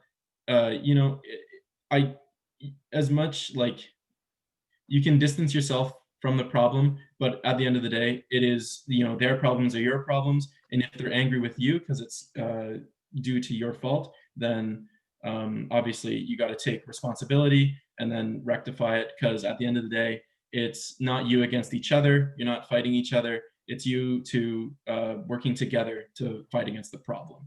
Because obviously, we're engineers at the end of the day, and problem solving is basically in our job description. So that's what I want to say. I yield the rest of my time. Awesome. Thank you very much. Are there any rebuttals? Nope. Okay. Then we are going to move on then to the candidate questions. So Kaija, we'll start off with your question. And Brian, you will answer first, and then we'll follow the succession after that. So Kaija's question is, what makes you qualified for this position, and how are you unique from other candidates? Brian, you have the time. So I guess that's a question that I kind of went over in my opening, but I guess my uniqueness comes in the sense that, as I mentioned, I am an arts sci upgrade. I am, taking classes that, that my peers have taken years in the past. And, most of my friends are in Sci 2-1, I'm in Sci 2-2, and I'm taking classes in second year when I'm in third year. Like, none of this makes sense, right? But I believe that, a variance in backgrounds, that's one thing that I really learned this year through working with our executive director team, is that, we have the most diverse group of executive directors ever this year, to my understanding. And even though we weren't able to interact with each other as much as we could in person, stepping into a room and not being, a visible minority, as I am often in Canada, it's really empowering. And also, I want to make sure that this experience but like this feeling that I feel that, of empowerment, that there are people out there trying to make a change, you know, I want to push it out there. And I really like my passion to make sure that everybody or somebody is able to make a change that they want to make change. Like somebody is able to make a change that they want to make. I feel like that's the greatest feeling on the planet, you know, being the change that you want to be, and also for us to be there to provide the opportunity to do so. Yeah. And then, you know, my qualifications, I've been working as the director of clubs and conferences this year. I've conducted many EngSoc hiring. I have managerial skills, you know, ranging from, you know, like close day-to-day supervision to, you know, more like a project advisory role, and, you know, varying all over the place. And also I've been a part of an executive, you know, working as, you know, boots on the ground, you know, logistics team, running around to set up a conference in person when things actually happen back in person. So yeah, I yield the rest of my time. Awesome. Thank you very much. Next, Sylvie. Can you repeat the question, please? Yep. What makes you qualified for this position, and how are you unique from other candidates? Okay. Well, of course, as I mentioned earlier, my qualifications for this position include all of the past positions I've held, which like purely coincidentally happen to be under the student affairs portfolio, J section rep and first year executive. That's year exec. Currently, I'm one of the computer engineering reps. That's a discipline club. I was part of a design team. What else? I was a FREC. I was a FIPCO, which technically is its own thing, but I worked alongside Nick Neoclose, the director of first year, so I'm going to count it under there. And just overall, I've had a wide variety of experiences in the society. As for what makes me personally unique, because I know quite a few of our candidates have had a lot of positions within the society as well. Sorry, within the society as well. I did really like a point that Brian made, where it's also about showing like everybody else that you can succeed, and like bringing up the minority status. Like I am also a minority in quite a few ways, and just like completely thinking about it that way, I probably shouldn't be here having this platform today. And I feel like this opportunity that I've been given would be a great inspiration to any frosh or second years or anybody else in the years to come. You can be queer, trans, a person of color, or any part of any other minority group, and you can still be successful, and you can still make it in EngSoc. You will have great ideas, and you have the potential, no matter who you are or where you come from. Awesome. Thank you very much. Moving on then to Rein. Thank you, Speaker Kassem. So obviously, there's all the positions that I mentioned before that I've been involved in, being you know, representing a quarter of the first year students, being able to talk with other schools in the external communications committee, being a FREC, meeting first years. But I think what really kind of gives me a little bit of a step ahead in terms of experience on like a smaller scale would be the director of first year position. I was talking with the current vice president of student affairs about whether or not I should run for this position, because I didn't really think that I was ready to take this position. But in talking with her, there's not that much, or it was explained to me that, or what I kind of connected in my head was that director of first year and vice president of student affairs have a lot of similarities. You're dealing with a lot of students, you're being a kind face, you're dealing with supports for students, making sure that everyone's treated in an equitable and an inclusive manner. And obviously I've had the experience of dealing with that during COVID as well.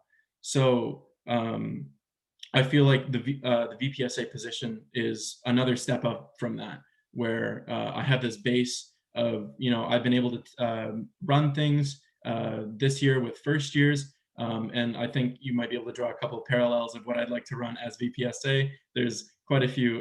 There's probably a little bit of overlap between events and things, because obviously I've seen firsthand the disconnect between students these days, and it really makes me sad. And the disconnect between first years that want to come in, but they feel like Queens has this stigma about it, that they won't feel accepted because it's Queens, and they won't feel like they have a place because we're at the school that we're at. And I want to be able to have I feel like this opportunity would give me the means to show that Queens is changing for the better, and the engineering society along with it, and that people don't need to be afraid or apprehensive about whether or not they can run for a position, whether or not they'll be judged by what they look like or what their beliefs are, or their sexual orientation. And I deeply care in that aspect. And I think it would make me a really good vice president of student affairs. So I'll yield the rest of my time. With 2 seconds left. Thank you. And Kaija, you're next. You get to answer your own question. Awesome. Perfect. So thank you guys for your wonderful answers. This makes me very excited about our debate. So I believe what makes me qualified and unique for this position can be summed up in 2 words. And those words are attitude and aptitude. So in terms of my attitude, I am optimistic in that I always look for the good in things, and I look forward. I want to create, a better vision, a better engineering society, one that's able to work for everyone. And I'm also very resilient. So as I mentioned before, I've had my own personal struggles with mental illness, and so, OCD and depression, but I've been able to turn this into a strength, and it's made me, a stronger and more compassionate person than I would have been otherwise. And not only does it make me a better leader, it makes me strive to create change to help support other students.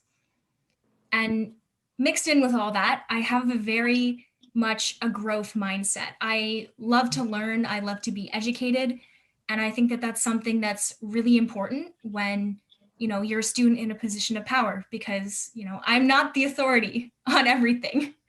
I do not know very many things, but I love to hear them from other people, and I love to talk to people and bring all these diverse ideas and opinions together, to help us move forward as one engineering society.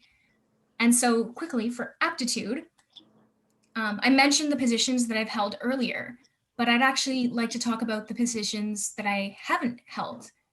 So I have never been a director. I've never been on the executive before. And I think that this is an asset, to be honest, for the VPSA portfolio, because I have, a variety of smaller roles. I've had a taste of a little bit of everything.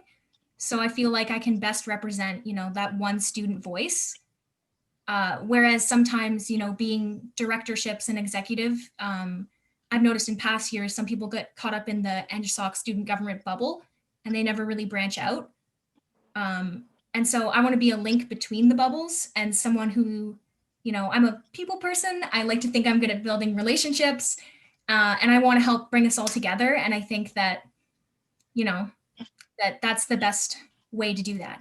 And if anyone wants to see like my specific ones, it's on @Kaija for VPSA 4 with the 4. So I yield all my time. Thank you very much. Awesome. Thank you very much. Do we have a rebuttal? No. Awesome. Okay. Moving on then to Brian's question. So if you could make one amendment to the pre-existing EngSoc hiring policy, what change would you make and why? Sylvie, you have the time. I am going to be perfectly honest and say that I have not brushed up specifically on hiring policy. But if I had to think about it, I'm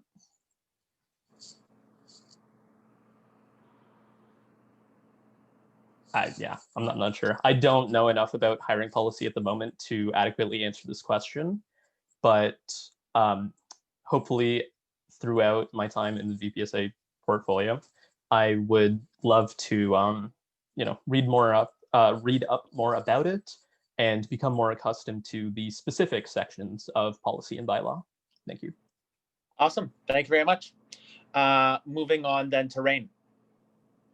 Thank you, Speaker Kassem. So I will also be honest, I don't know any specific bylaws or policies that are in place, but I have hired quite a bit in my days, and there are some things that I would like to see done better. For example, I feel like the way that how do I say this? I feel like there needs to be more bias. What's the word? Like anti-bias policies, I'd say, almost, because as much as we'd like to say, you know, oh, we're unbiased and we don't have any apprehensions about people, and you know, obviously that's just not the case, because you know, we're human beings, we're fallible, and I feel like in order to give everyone an equal opportunity, there needs to be some sort of change, whether it be a larger panel where it's not left up to just one person making the decision on who gets hired, or a different way to handle implicit bias. That's what I think should be changed in the policy and bylaw. I'll yield the rest of my time. Awesome. Thank you very much. Moving on then to Kaija. Awesome. This is a really great question. So thank you, Brian. I can't tell you the exact place in the bylaw where it is, but I have had some experience in the hiring, and like Rein was talking about with the bias, where I felt that someone on the panel should not have been there making that decision. And I felt very unsure, you know, as an interviewee, you know, who I could really go to. They always, you know, hand you the ERB, but like the engineering review board card, and say, contact, you know, this. And talking with our current, you know, director of HR, Craig, he and I had actually a really lengthy discussion about our hiring policy and about this issue specifically. And I think that there needs to be more clarity on, you know, what kinds of issues you can go to the ERB for. And, you know, in my case, I didn't get the position, and I didn't want to contest the results because it's not worth it. But I didn't realize that, you know, I could still talk to the ERB about what had happened, that was an option that was open to me. So actually I have a specific kind of solution for this. That is something that has been on the back burner for me for a while. Is I was looking at, actually Craig and I were just talking about this, so this is perfect. I was looking at implementing a self-declaration form for the interviewees. So if it's a case like mine where, you know, you show up to the panel and you'd hope that the person sitting across from you had declared it, but you were unsure or you felt like they might not have. I think that it's a good thing to be able to say, hey, I feel like there's a conflict of interest, you know, and that you can get the both sides then, because if one party doesn't declare it for whatever reason, it gives you a more full picture and allows you to be more unbiased and more impartial when you're making these important decisions. So that's all I have. So thank you very much. I yield the rest of my time. Awesome. Thank you very much. And moving on then to Brian, who gets to answer his own question. So Brian, you have the time. Thank you, Speaker Kassem. Before I get started on my answer, I'd like to say, Kaija, that's an amazing solution, actually. Like, it seems so like self-explanatory, but it's actually blown my mind. Like that's an awesome approach that we can have, because pre-hiring forms can always kind of get lost in the shuffle, and also, you know, people may not be truthfully honest, so getting both sides of the equilibrium would really do a lot for the hiring process. Yeah, thank you for that answer. So moving on with my solution for this would be well, one thing would be that I would change the composition of the hiring panels of personally design teams, and also clubs and conferences, and other initiatives. Just the one thing that I found in hiring for my position was that when I was first freshly hired into my position as the director of clubs and conferences, I thought I was personally dealing with stuff that I kind of had no idea about, with regards to, you know, am I really making the right informed decisions, even though I have talked to the past co-chairs and the current director of clubs and conferences, and, you know, like making sure that I am actually actively working on the benefit, like the progressive benefit of the actual organization itself. So one amendment that I would personally make, and I take this as a specific example to the conferences portfolio, would be that, you know, my conferences hiring portfolio was myself and my 2 officers for the clubs and conferences portfolio. But one thing that I would change for the upcoming year would be that maybe it could be the composition of incoming director of conferences, his or her deputy or you know, officer, and then an outgoing co-chair. That way, at that point, you know, it strikes a balance between EngSoc having control over ratified conferences, but also giving the conferences, as, you know, to kind of look for and also seek, you know, make decisions that would be, you know, great moving onwards. Yeah, I yield the rest of my time. Awesome. Thank you very much for all those responses. Do we have a rebuttal? Negatory. Cool. So then we'll go on to Sylvie's question. So Sylvia's question is, what are some of the EDI related initiatives that you are looking to implement? How do you plan on doing this? Rein, you have the time. Thank you, Speaker Casson. So I've been thinking about this quite a bit. And obviously, there's a lot of EDI campaigns that are already going on at Queen's and in our engineering society. I feel like the problem is not with how many there are, but with how apparent they are. Because I feel like we have a lot of things in place already, but they're just not as advertised as they should be, and people just don't know about them. And in order to increase that, I would, as I said, hold a campaign where there would be a direct line between me and my portfolio, and then also students at large, be that alumni or current students or even prospective students, where they can give their own feedback, and then we can tailor almost an experience and reassess, you know, what do we need to implement, what needs to happen so that we can be more inclusive and more equitable and more diverse. And what else do I have written down? As well as just fostering good relationships between our peers, making sure that they always have someone to talk to, whether it be the VPSA or a mentor. People just need someone to talk to sometimes.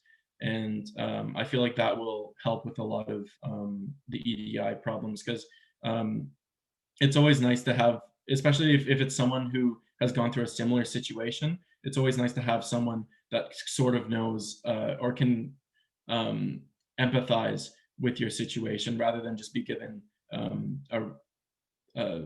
just like a random person as a mentor.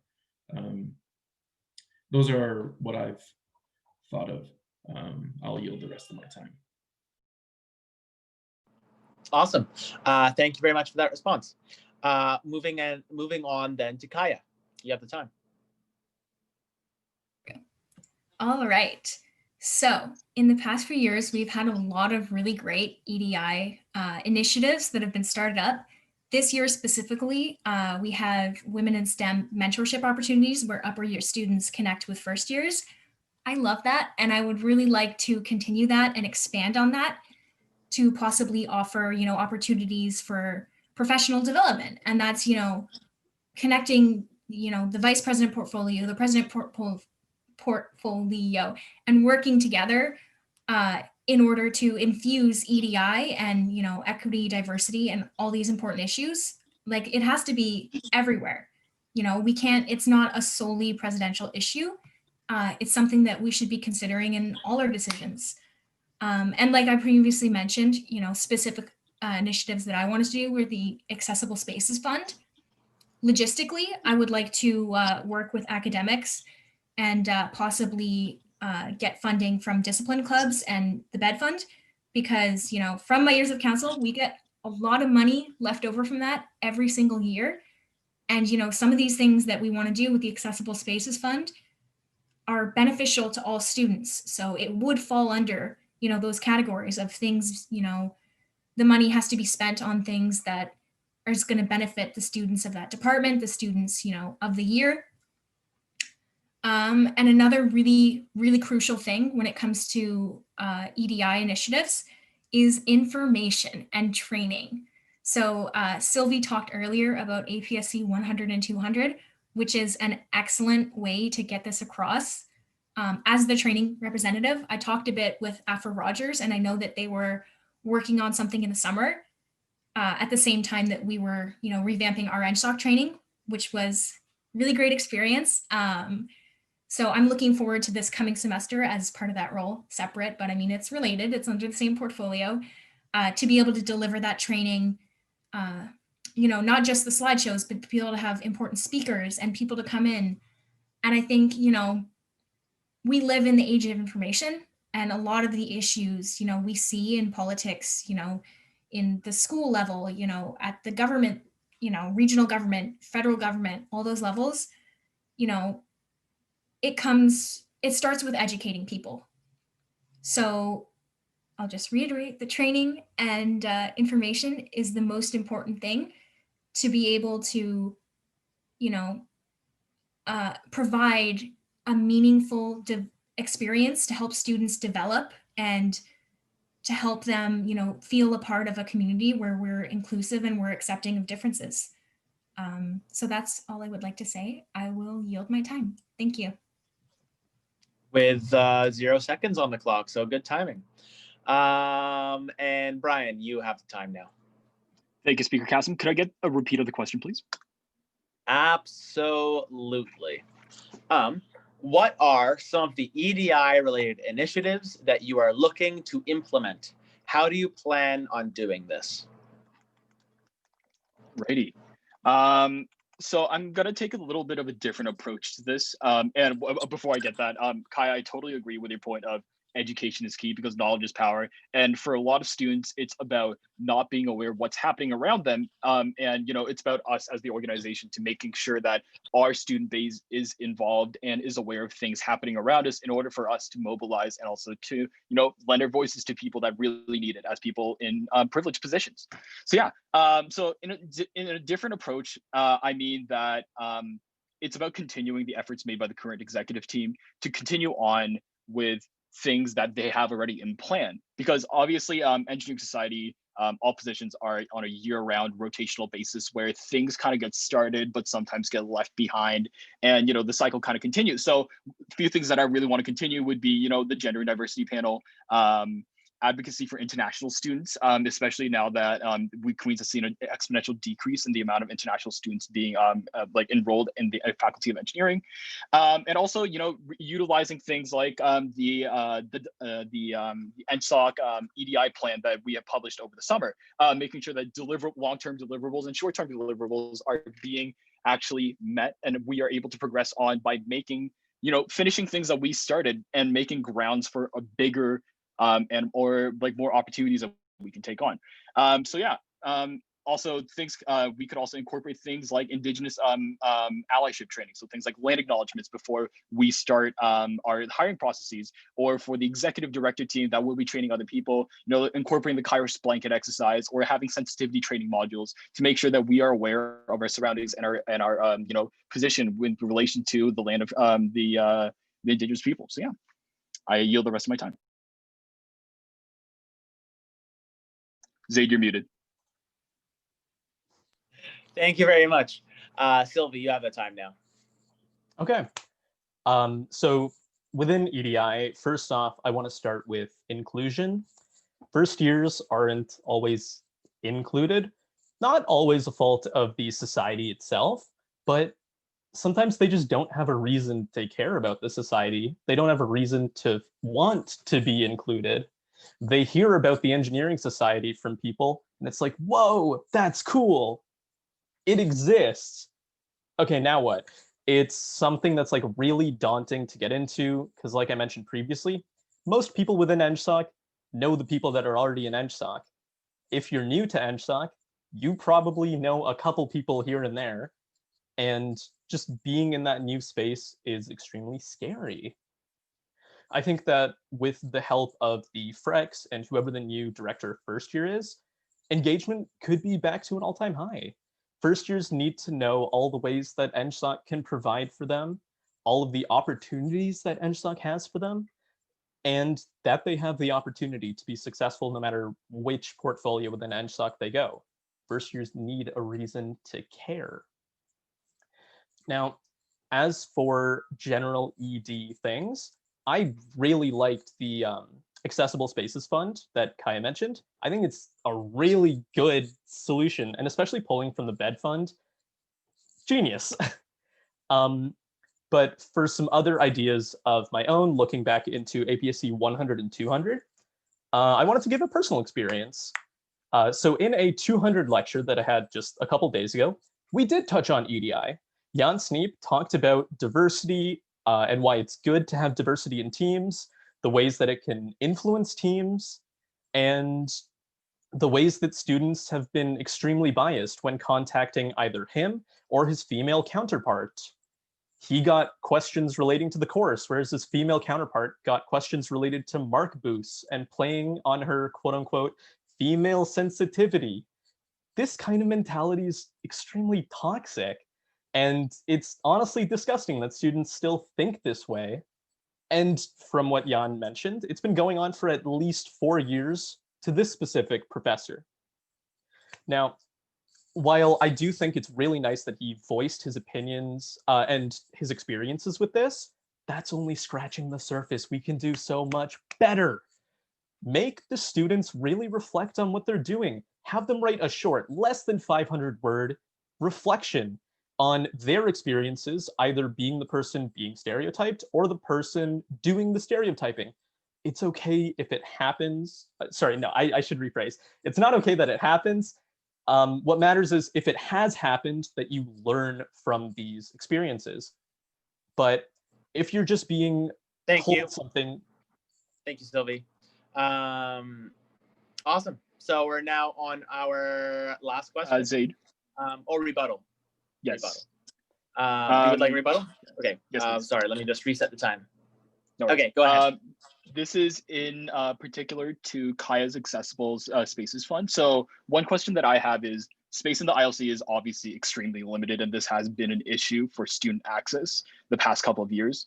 In allocating the space required, this means that other spaces that are previously in place will have to be reallocated or moved someplace else. How would you account for the equitable distribution of the spaces should the Accessible Spaces Fund be approved? So I am not going to take a rebuttal that is just a question back. I will take a rebuttal. So the way the rules work is you can mention and talk more about previous statements and build upon them for your own answer. You still have to be answering the original question though. So I'm not going to take your rebuttal because it's a question. So if anyone else has a rebuttal, then can I rebut? Yes, absolutely. Your time starts now. Thank you. So I wanted to continue where I left off, where it was pretty much that 200 or APSC 200 was only scratching the surface of what we can do. Yeah, you can get told about these things that are happening around you, but half the people in that lecture are barely paying attention. It's the morning, or it's at, well, yeah, I think this one was at night. So they want to get dinner, they want to go to bed. These students don't really care. Give them some incentive to care. Give them a short assignment associated with it. Make them realize what they're actually doing in their workspaces. What actually happens either from them, people around them, or the passive things that they do that allow these things to take place. Instead of lazily and half paying attention to a lecture, students need to actively participate in their understanding of why diversity and inclusion are extremely important and why the lack of it can be harmful to anybody in their workspace. And another specific example is FREC training that I had this past year.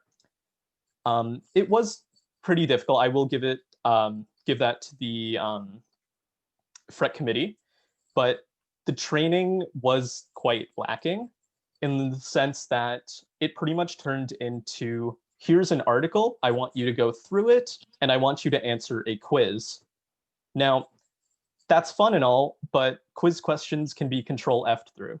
You can just not pay attention and be like, okay, keyword here, that's the answer. We need to have an active role in training our FRECs and any other EngSoc positions in the importance of EDI. We can't simply leave it up to, well, you can read about this, or you can just skim through and answer the quiz and be done with it. We need to take an active part in this. Thank you. Thank you very much. So Rein, you get a reset on time if you'd like. So yeah, you have the time. Okay. No pressure, of course. Oh, yeah. I agree with everything that's been said so far. There's definitely things that we can be doing better. And I've obviously 200, hearing Sylvie talk about that, and like 100, just thinking back to some of the comparisons that they would draw, it just wasn't as good as it could have been.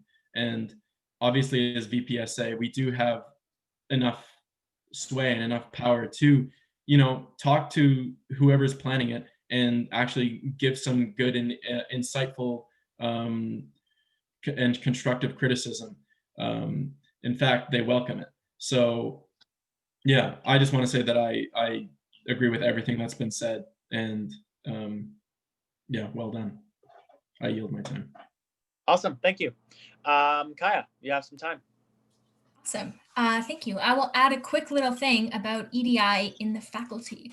So the beauty of executive positions is that, if I send an email to Deluzio or to, Afro Rogers, they're a little bit less likely. I'm a little bit less likely to end up in their junk mail. And I mean, that's not to say I've been ignored, but we have almost an elevated voice, and, the faculty really looks to us to represent the students. And I think that's something that's really important for EDI that I would really, really like to see in the faculty, which is something that's inspired from a personal experience I had in class, where a male student cornered me after class and basically implied that I was less worthy of asking questions because of my gender. So that was not a good situation. And I remember going to the professor afterwards and, trying to figure out, what we could do, how I could be supported. And the professor, they tried their best, but they didn't really have a good answer for me. And I think that inspired my, thoughts on wanting as an executive team to push the faculty to make some more EDI centered decisions, and to say, even just having one designated professor or one resource in each discipline who's well-versed in, EDI issues and who's able to be that point of contact. So, if I approach my professor, they say, hey, I don't know, but, so-and-so does know. So let's go to them and let's work on a solution together. And that's all I wanted to add. So thank you. Awesome. Thank you, Kaija. And moving on then to Brian. You got to reset on time as well. I really can't add much more to what my fellow candidates have said. This is an issue, and with our elevated voice, something that we should be pursuing further. So yeah, I agree with all of them. I yield my time. Awesome. Thank you very much. Do we have any other rebuttals? Nope. Okay. We will then move on to our last question of the evening. I will not be taking live questions because this has gone on for a while. I know you're all tired. It has been a long debate. So last question is Rein's question. So EngSoc has introduced much good change into the Queen's community. Wow, I don't know why I said it like that. And all of the candidates propose more great changes to come. How do you intend to ensure that these changes outlive your term? Kaija, you're starting off first. Awesome. I think that the most important thing, one of your most important jobs as an executive, as a director, is the transition of power, is being able, to create the kind of guide that's really going to help and support the students who come after you. And so, a lot of the changes that I want to enact, I obviously want them to outlast, the term that I would be elected for. And I think the most important thing with that is, building a team of individuals who want to support these ideas and who want to work together, because when you bring all that passion and all that drive together, you end up with something really great, and it inspires those around you to look at, what's done and say, this is awesome. We want to keep doing that, but also, how can we make it better? Because, engineers are nothing if we're not, improving on the ideas, the thoughts, the technology that has come before. So I personally would hold, I guess, transitioning in a great esteem. And this also means, and not, putting an idea together that's, halfway done. If I'm going to do something, I'm going to put everything into it and make sure, this is the best that I can present. This is the best that my team and I can present. Because then those kinds of initiatives, those kinds of, events are more likely to be carried forward the more well thought out they are. So I guess I'll just leave you with, planning for future implementation, as well as really thorough transition of power. So thank you very much. Great question, Rein. Awesome. Thank you very much. So then moving on then to Brian, you have the time. Yeah, and thank you for the question, Rein. This is actually a very relevant question, especially with the kind of the crossroad junction that we're placed on with kind of transitioning back into reality in person, activities, but also kind of having the uncertainty laying over our heads. So I think the biggest thing would be just planning for the future. One thing that I implemented within the clubs this year is I asked most of them to attend a advisory board training for strategic planning, which isn't something that has been pursued in the past too much, but it's good to think about where we are as a position and how we could improve ourselves. So this includes, managing our expectations and, carrying on things, as I've said before, from past executives. One thing that I like to take, for example, is the efforts the communications team has made this year in being made to adapt to a whole different format against, typical word of mouth, EngSoc, EngSoc is doing this, blah, blah, blah. My friend told me to apply. In doing so, I think the communications portfolio has seen a really big stride this year. And I want to continue that and make sure that, efforts made this year aren't just meant for this year, but it will be a hybrid of good things of the past and good things of this year to make sure that we progress on as an organization. And another very inspiring thing was the, maybe an adaptation of a different medium for communication. We have the all engines, but why not adapt the all engines into a Instagram page and make it like a weekly posting or like stories, things like that. And also external evaluation from internal and both external committees to make sure that we're being held accountable to our goals that we set in the future action plans, because as stated before, action plans are meant for the whole organization, not for just the year. So it's the onus falls on the incoming executive to kind of carry on those tasks that they had envisioned in order to make sure that we actually make progress and we aren't actually just in the same place every single time. And also, I would like to encourage, directors and people in positions to reach out to people. Like maybe we can start a mentorship program within the ED team where we connect willing uppers that are willing to talk to current students to talk about, maybe it's easy. Like to talk about things were like when things were in person versus, what they had to do differently, and, planning, making sure that resources are available, making sure that transition manuals are, done to a very big, are not lacking in depth, and making sure that, actual resources that we worked on are available in SharePoints and stuff. So yeah, I yield the rest of my time. Awesome. Thank you very much. Moving on then to Sylvie. Can you please repeat the question? For sure. EngSoc has introduced much good change into the Queen's community, and all the candidates propose more great changes to come. How do you intend to ensure that these changes outlive your term? Okay. Well, I do really like the idea that Kaija mentioned about how important transitioning the new executive is going to be. But in addition to that, if we look at specifically some of the things that I mentioned, working with the Frex and the Dofi portfolio, I, as the VPSA, would be in a very special position of power where I have the ability to change certain things within the portfolio. I can write it into policy to slightly change the Dofi role, to have it more focused on specifically first-year involvement and making sure first years have all of the opportunities that they need. Or just rewriting any directorship, or even my own position. Like I mentioned, sitting in on clubs and groups, teams within the engineering society, that could be written into part of the role of VPSA.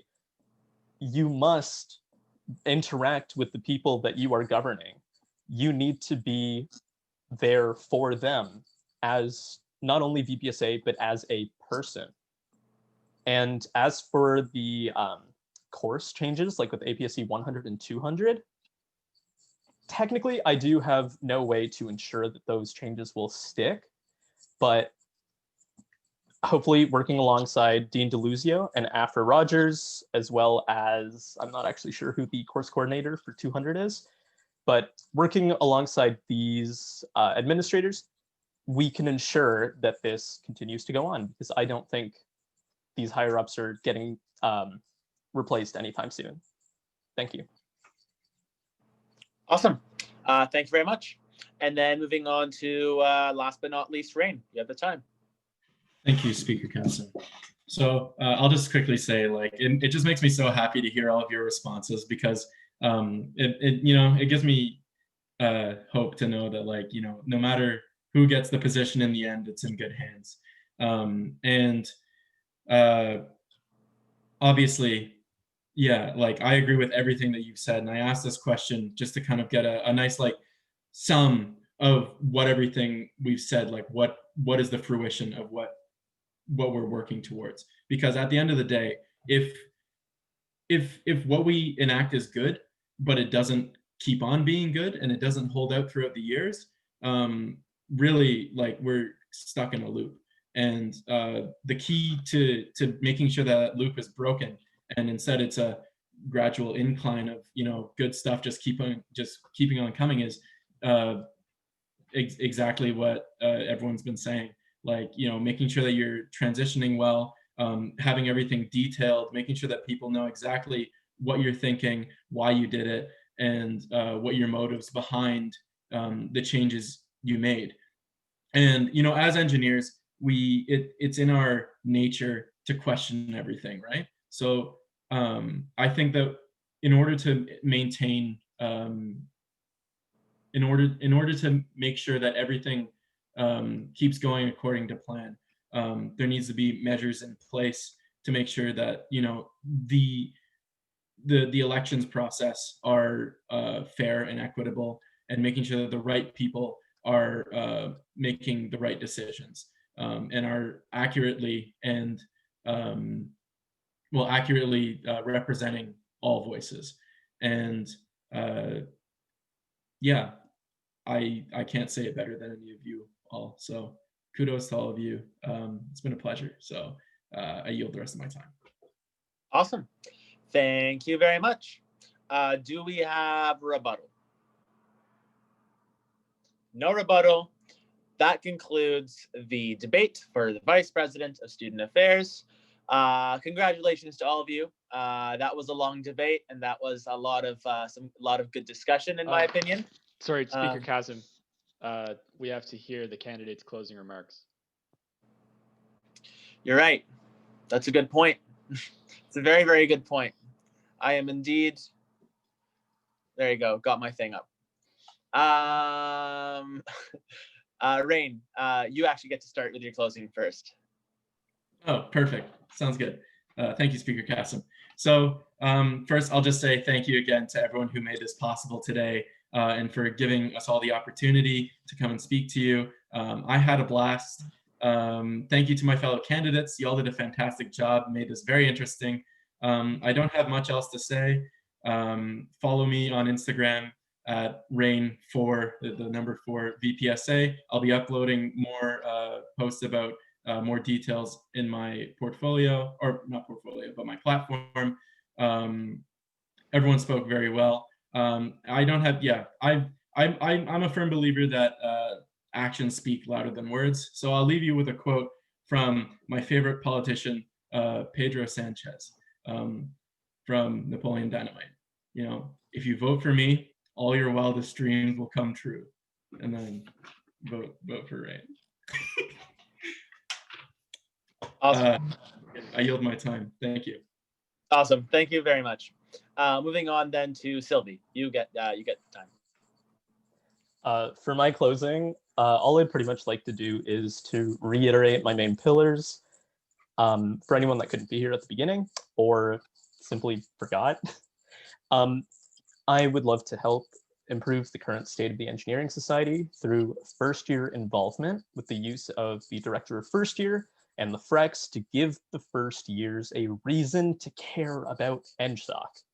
I would love to try and change the perception of EngSoc from a clique where only certain students are allowed to succeed to one where everyone can succeed and enthusiastically participate in. And lastly, to increase the notion of the importance of EDI through the use of training modules for EngSoc members and FREX, and making additions to APSC 100 and 200 to improve the EDI recognition and importance within those courses. I hope that my platform was able to resonate with many of you in the audience and that you choose to vote for me when the voting period starts. If anybody has any questions, they can email me at sylvie.asija@queensu.ca or at Sylvie for VPSA, but it's 4 as FOR, not the number. Don't forget it, on Instagram. All of the ideas mentioned start with us. Change starts with us. EngSoc's future starts with us. Vote Sylvie for VPSA. Thank you. Awesome. Thank you very much. Moving on then to Brian. All right. Thank you, Speaker Kassem, and hello again, everyone. I don't know about you guys, but I thought tonight was absolutely brilliant. Like, just from the VPSA portfolio, we had 3 other extremely passionate people that came, you know, looking to be the difference that they seek to be in the society. And I could not be more excited for the future of the Engineering Society, regardless of the outcome. Now, that being said, I am still going to plug myself at the end because I do have 5 minutes. I'd like to go over my platform just a little bit and my vision for each portfolio and why you should vote #Brian for VPSA. First pillar of my campaign is increased accessibility. This includes prolonging discussions about racial and gender inequalities in engineering, equitable hiring practices within EngSoc, and increasing resources available for students and initiatives. Second would be continued transparency and awareness, ensuring accountability as student leaders committed to the student body, engaging beyond the Engineering Society, and continuing to engage and maintain interest within the growing student body. And the third pillar would be restoring the student experience, assuring that pre-pandemic in-person experiences and the best of the virtual experiences are combined in the upcoming year to grow stronger as a student body and also as a society. So as a quick reminder, there are 6 portfolios currently within the Engineering Society, which are clubs and conferences, communications, design, not within the Engineering Society, within the VPSA portfolio. I'm kind of on autopilot right now. Communications, design, first year, governance, human resources, along with discipline clubs and year executives. Within the last few minutes I have, I'd like to just kind of outline the vision that I have for each portfolio and should I get elected as a VPSA and the changes that I would make. So firstly, I would actually separate, and this is something in the works as my position as the director of clubs and conferences, but I can't be doing that right now because I'm running for this position, is that I would separate the clubs and the conferences portfolio into 2 distinct directorship portfolios in order to provide more support. I think support for clubs and initiatives is something that all of us as VPSA candidates can agree upon, and this will be in place by the time the next VPSA is elected. So to make sure to incorporate them further and also to kind of make changes within the policy to include discipline clubs also as well, because one thing would be that discipline clubs and in year executives, because the director of clubs would provide additional support rather than just the it would get embedded into the club's portfolio and provide more support than the VPSA actual front face-to-face relationship would have had. So yeah, ensuring financial accountability, enforcement of transition documentation, clear guidelines for founding clubs, support in the form of the club fund, which will be fleshed out even more by the end of this year, proper training and strategic planning sessions along with roundtables, the director of the club's team and the rest of the club heads to ensure communication. Conferences would be ensuring financial accountability for long-term stability, decluttering conference season to move competitions and conferences into the fall to ensure survivability and avoid clashes within internal conferences. Outreach to students outside of engineering and also outside of Queens using metric-based systems and KPIs to objectively measure growth year on year. For communications, further capitalize on Instagram and outreach, including a push for EngConnect, which is the app that the faculty has developed. And we, hopefully we can use a standard that we can kind of advertise things through.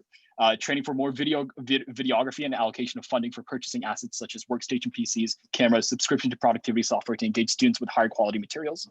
Design teams, make the dialogue between team and the director of design more fluid, find additional places within the campus to ensure equitable redistribution, because obviously every second year the design bay is shaken up and people are given new rooms, and that's always a doozy to go through.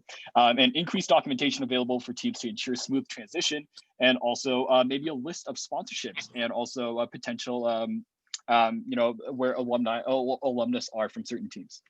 For first year, further involvement in Frost Week, such as an event that capitalizes on the DOFI, continuing social media engagement using Instagram and Discord, furthering the growth of the FIPCO program and advertising them more to include general mentorship with an EngSoc. For governance, increase council awareness and engagement, amending outdated policy, decluttering and updating publicly available documentation on the EngSoc website, and campaigns to increase engagement amongst the student body. Finally, human resources, redefining conferences and clubs and design hiring policy, as I talked about before, increasing automation in the form of training modules, documentation enforcement for affiliated groups, incorporating EDI training and also Indigenous allyship training, and evaluating policies on sustainability. So as tonight draws to a close for me, I'd like to remind everyone to stay connected with my campaign efforts on Instagram and Facebook at Brian for VPSA, or my email at brian.co@queensy.ca. Thank you, everyone, for this amazing opportunity and your time. And remember to vote Brian for VPSA on January 25th, 26th for the advocacy you deserve. I yield the rest of my time. Awesome. Thank you very much. And last but not least, Kaija. All right. So first of all, big shout out for all of you guys who bared with us for all of it. Christina, mad respect. Zaid, the election committee, thank you guys for organizing this. So I'd like to just close with a few key points and a review of my platform. So my platform, like everyone else, magic number 3, has inclusivity and accessibility, better support for student clubs and design teams, and lastly, a safe transition back to in-person activities. So I have a lot of leadership experience in a wide range of roles, and I'm prepared to unify, all the different parts of this portfolio and make a more cohesive engineering society. I want to make an EngSoc that puts the students first and where student government is not disconnected from the rest of the society. So embedding EDI initiatives in all aspects of the portfolio creates a place where students and the engineering society can grow together. And this helps to increase student engagement and satisfaction by working closely, with our directors of first year, clubs, conferences, and making the student, teams, clubs, students, the priority. So thank you guys very much for listening. It is very heartwarming to see, 3 other individuals up here with such passion. And I look forward to working with you guys next year, whatever capacity that looks like. So thank you guys for an awesome debate night. And I will leave you guys with this. So please reach out to me at Kaija for VPSA, 4 with the number. Inclusivity, support, leadership. Together we can build a better EngSoc. So don't forget to vote Kaija for VPSA. Thank you. Awesome. Thank you very much. And now that concludes the end of the second night of debate. So thank you to the presidential candidate and the VPSA candidates. It was very enlightening to hear all of your responses and hear you guys answer all those questions. Thank you to all the folks at home who are still bearing with us. And thank you again to the rest of the elections team. I know you guys put a lot of work into this, and I'm happy that it went well. So I guess I'll just leave everyone off with voting begins on the 25th and the 26th. So everyone, please go vote. Student democracy is very important, and we want to make sure we get a good turnout for this year. So please go vote if you haven't already. And this debate, for example, didn't clarify as much as it wanted to for you. Please read up on all of the candidates, do your research, be informed, and make some reasonable decisions for who you think would be best. So that's all from me. And I wish everyone the best of luck, and I hope everyone has a fantastic evening.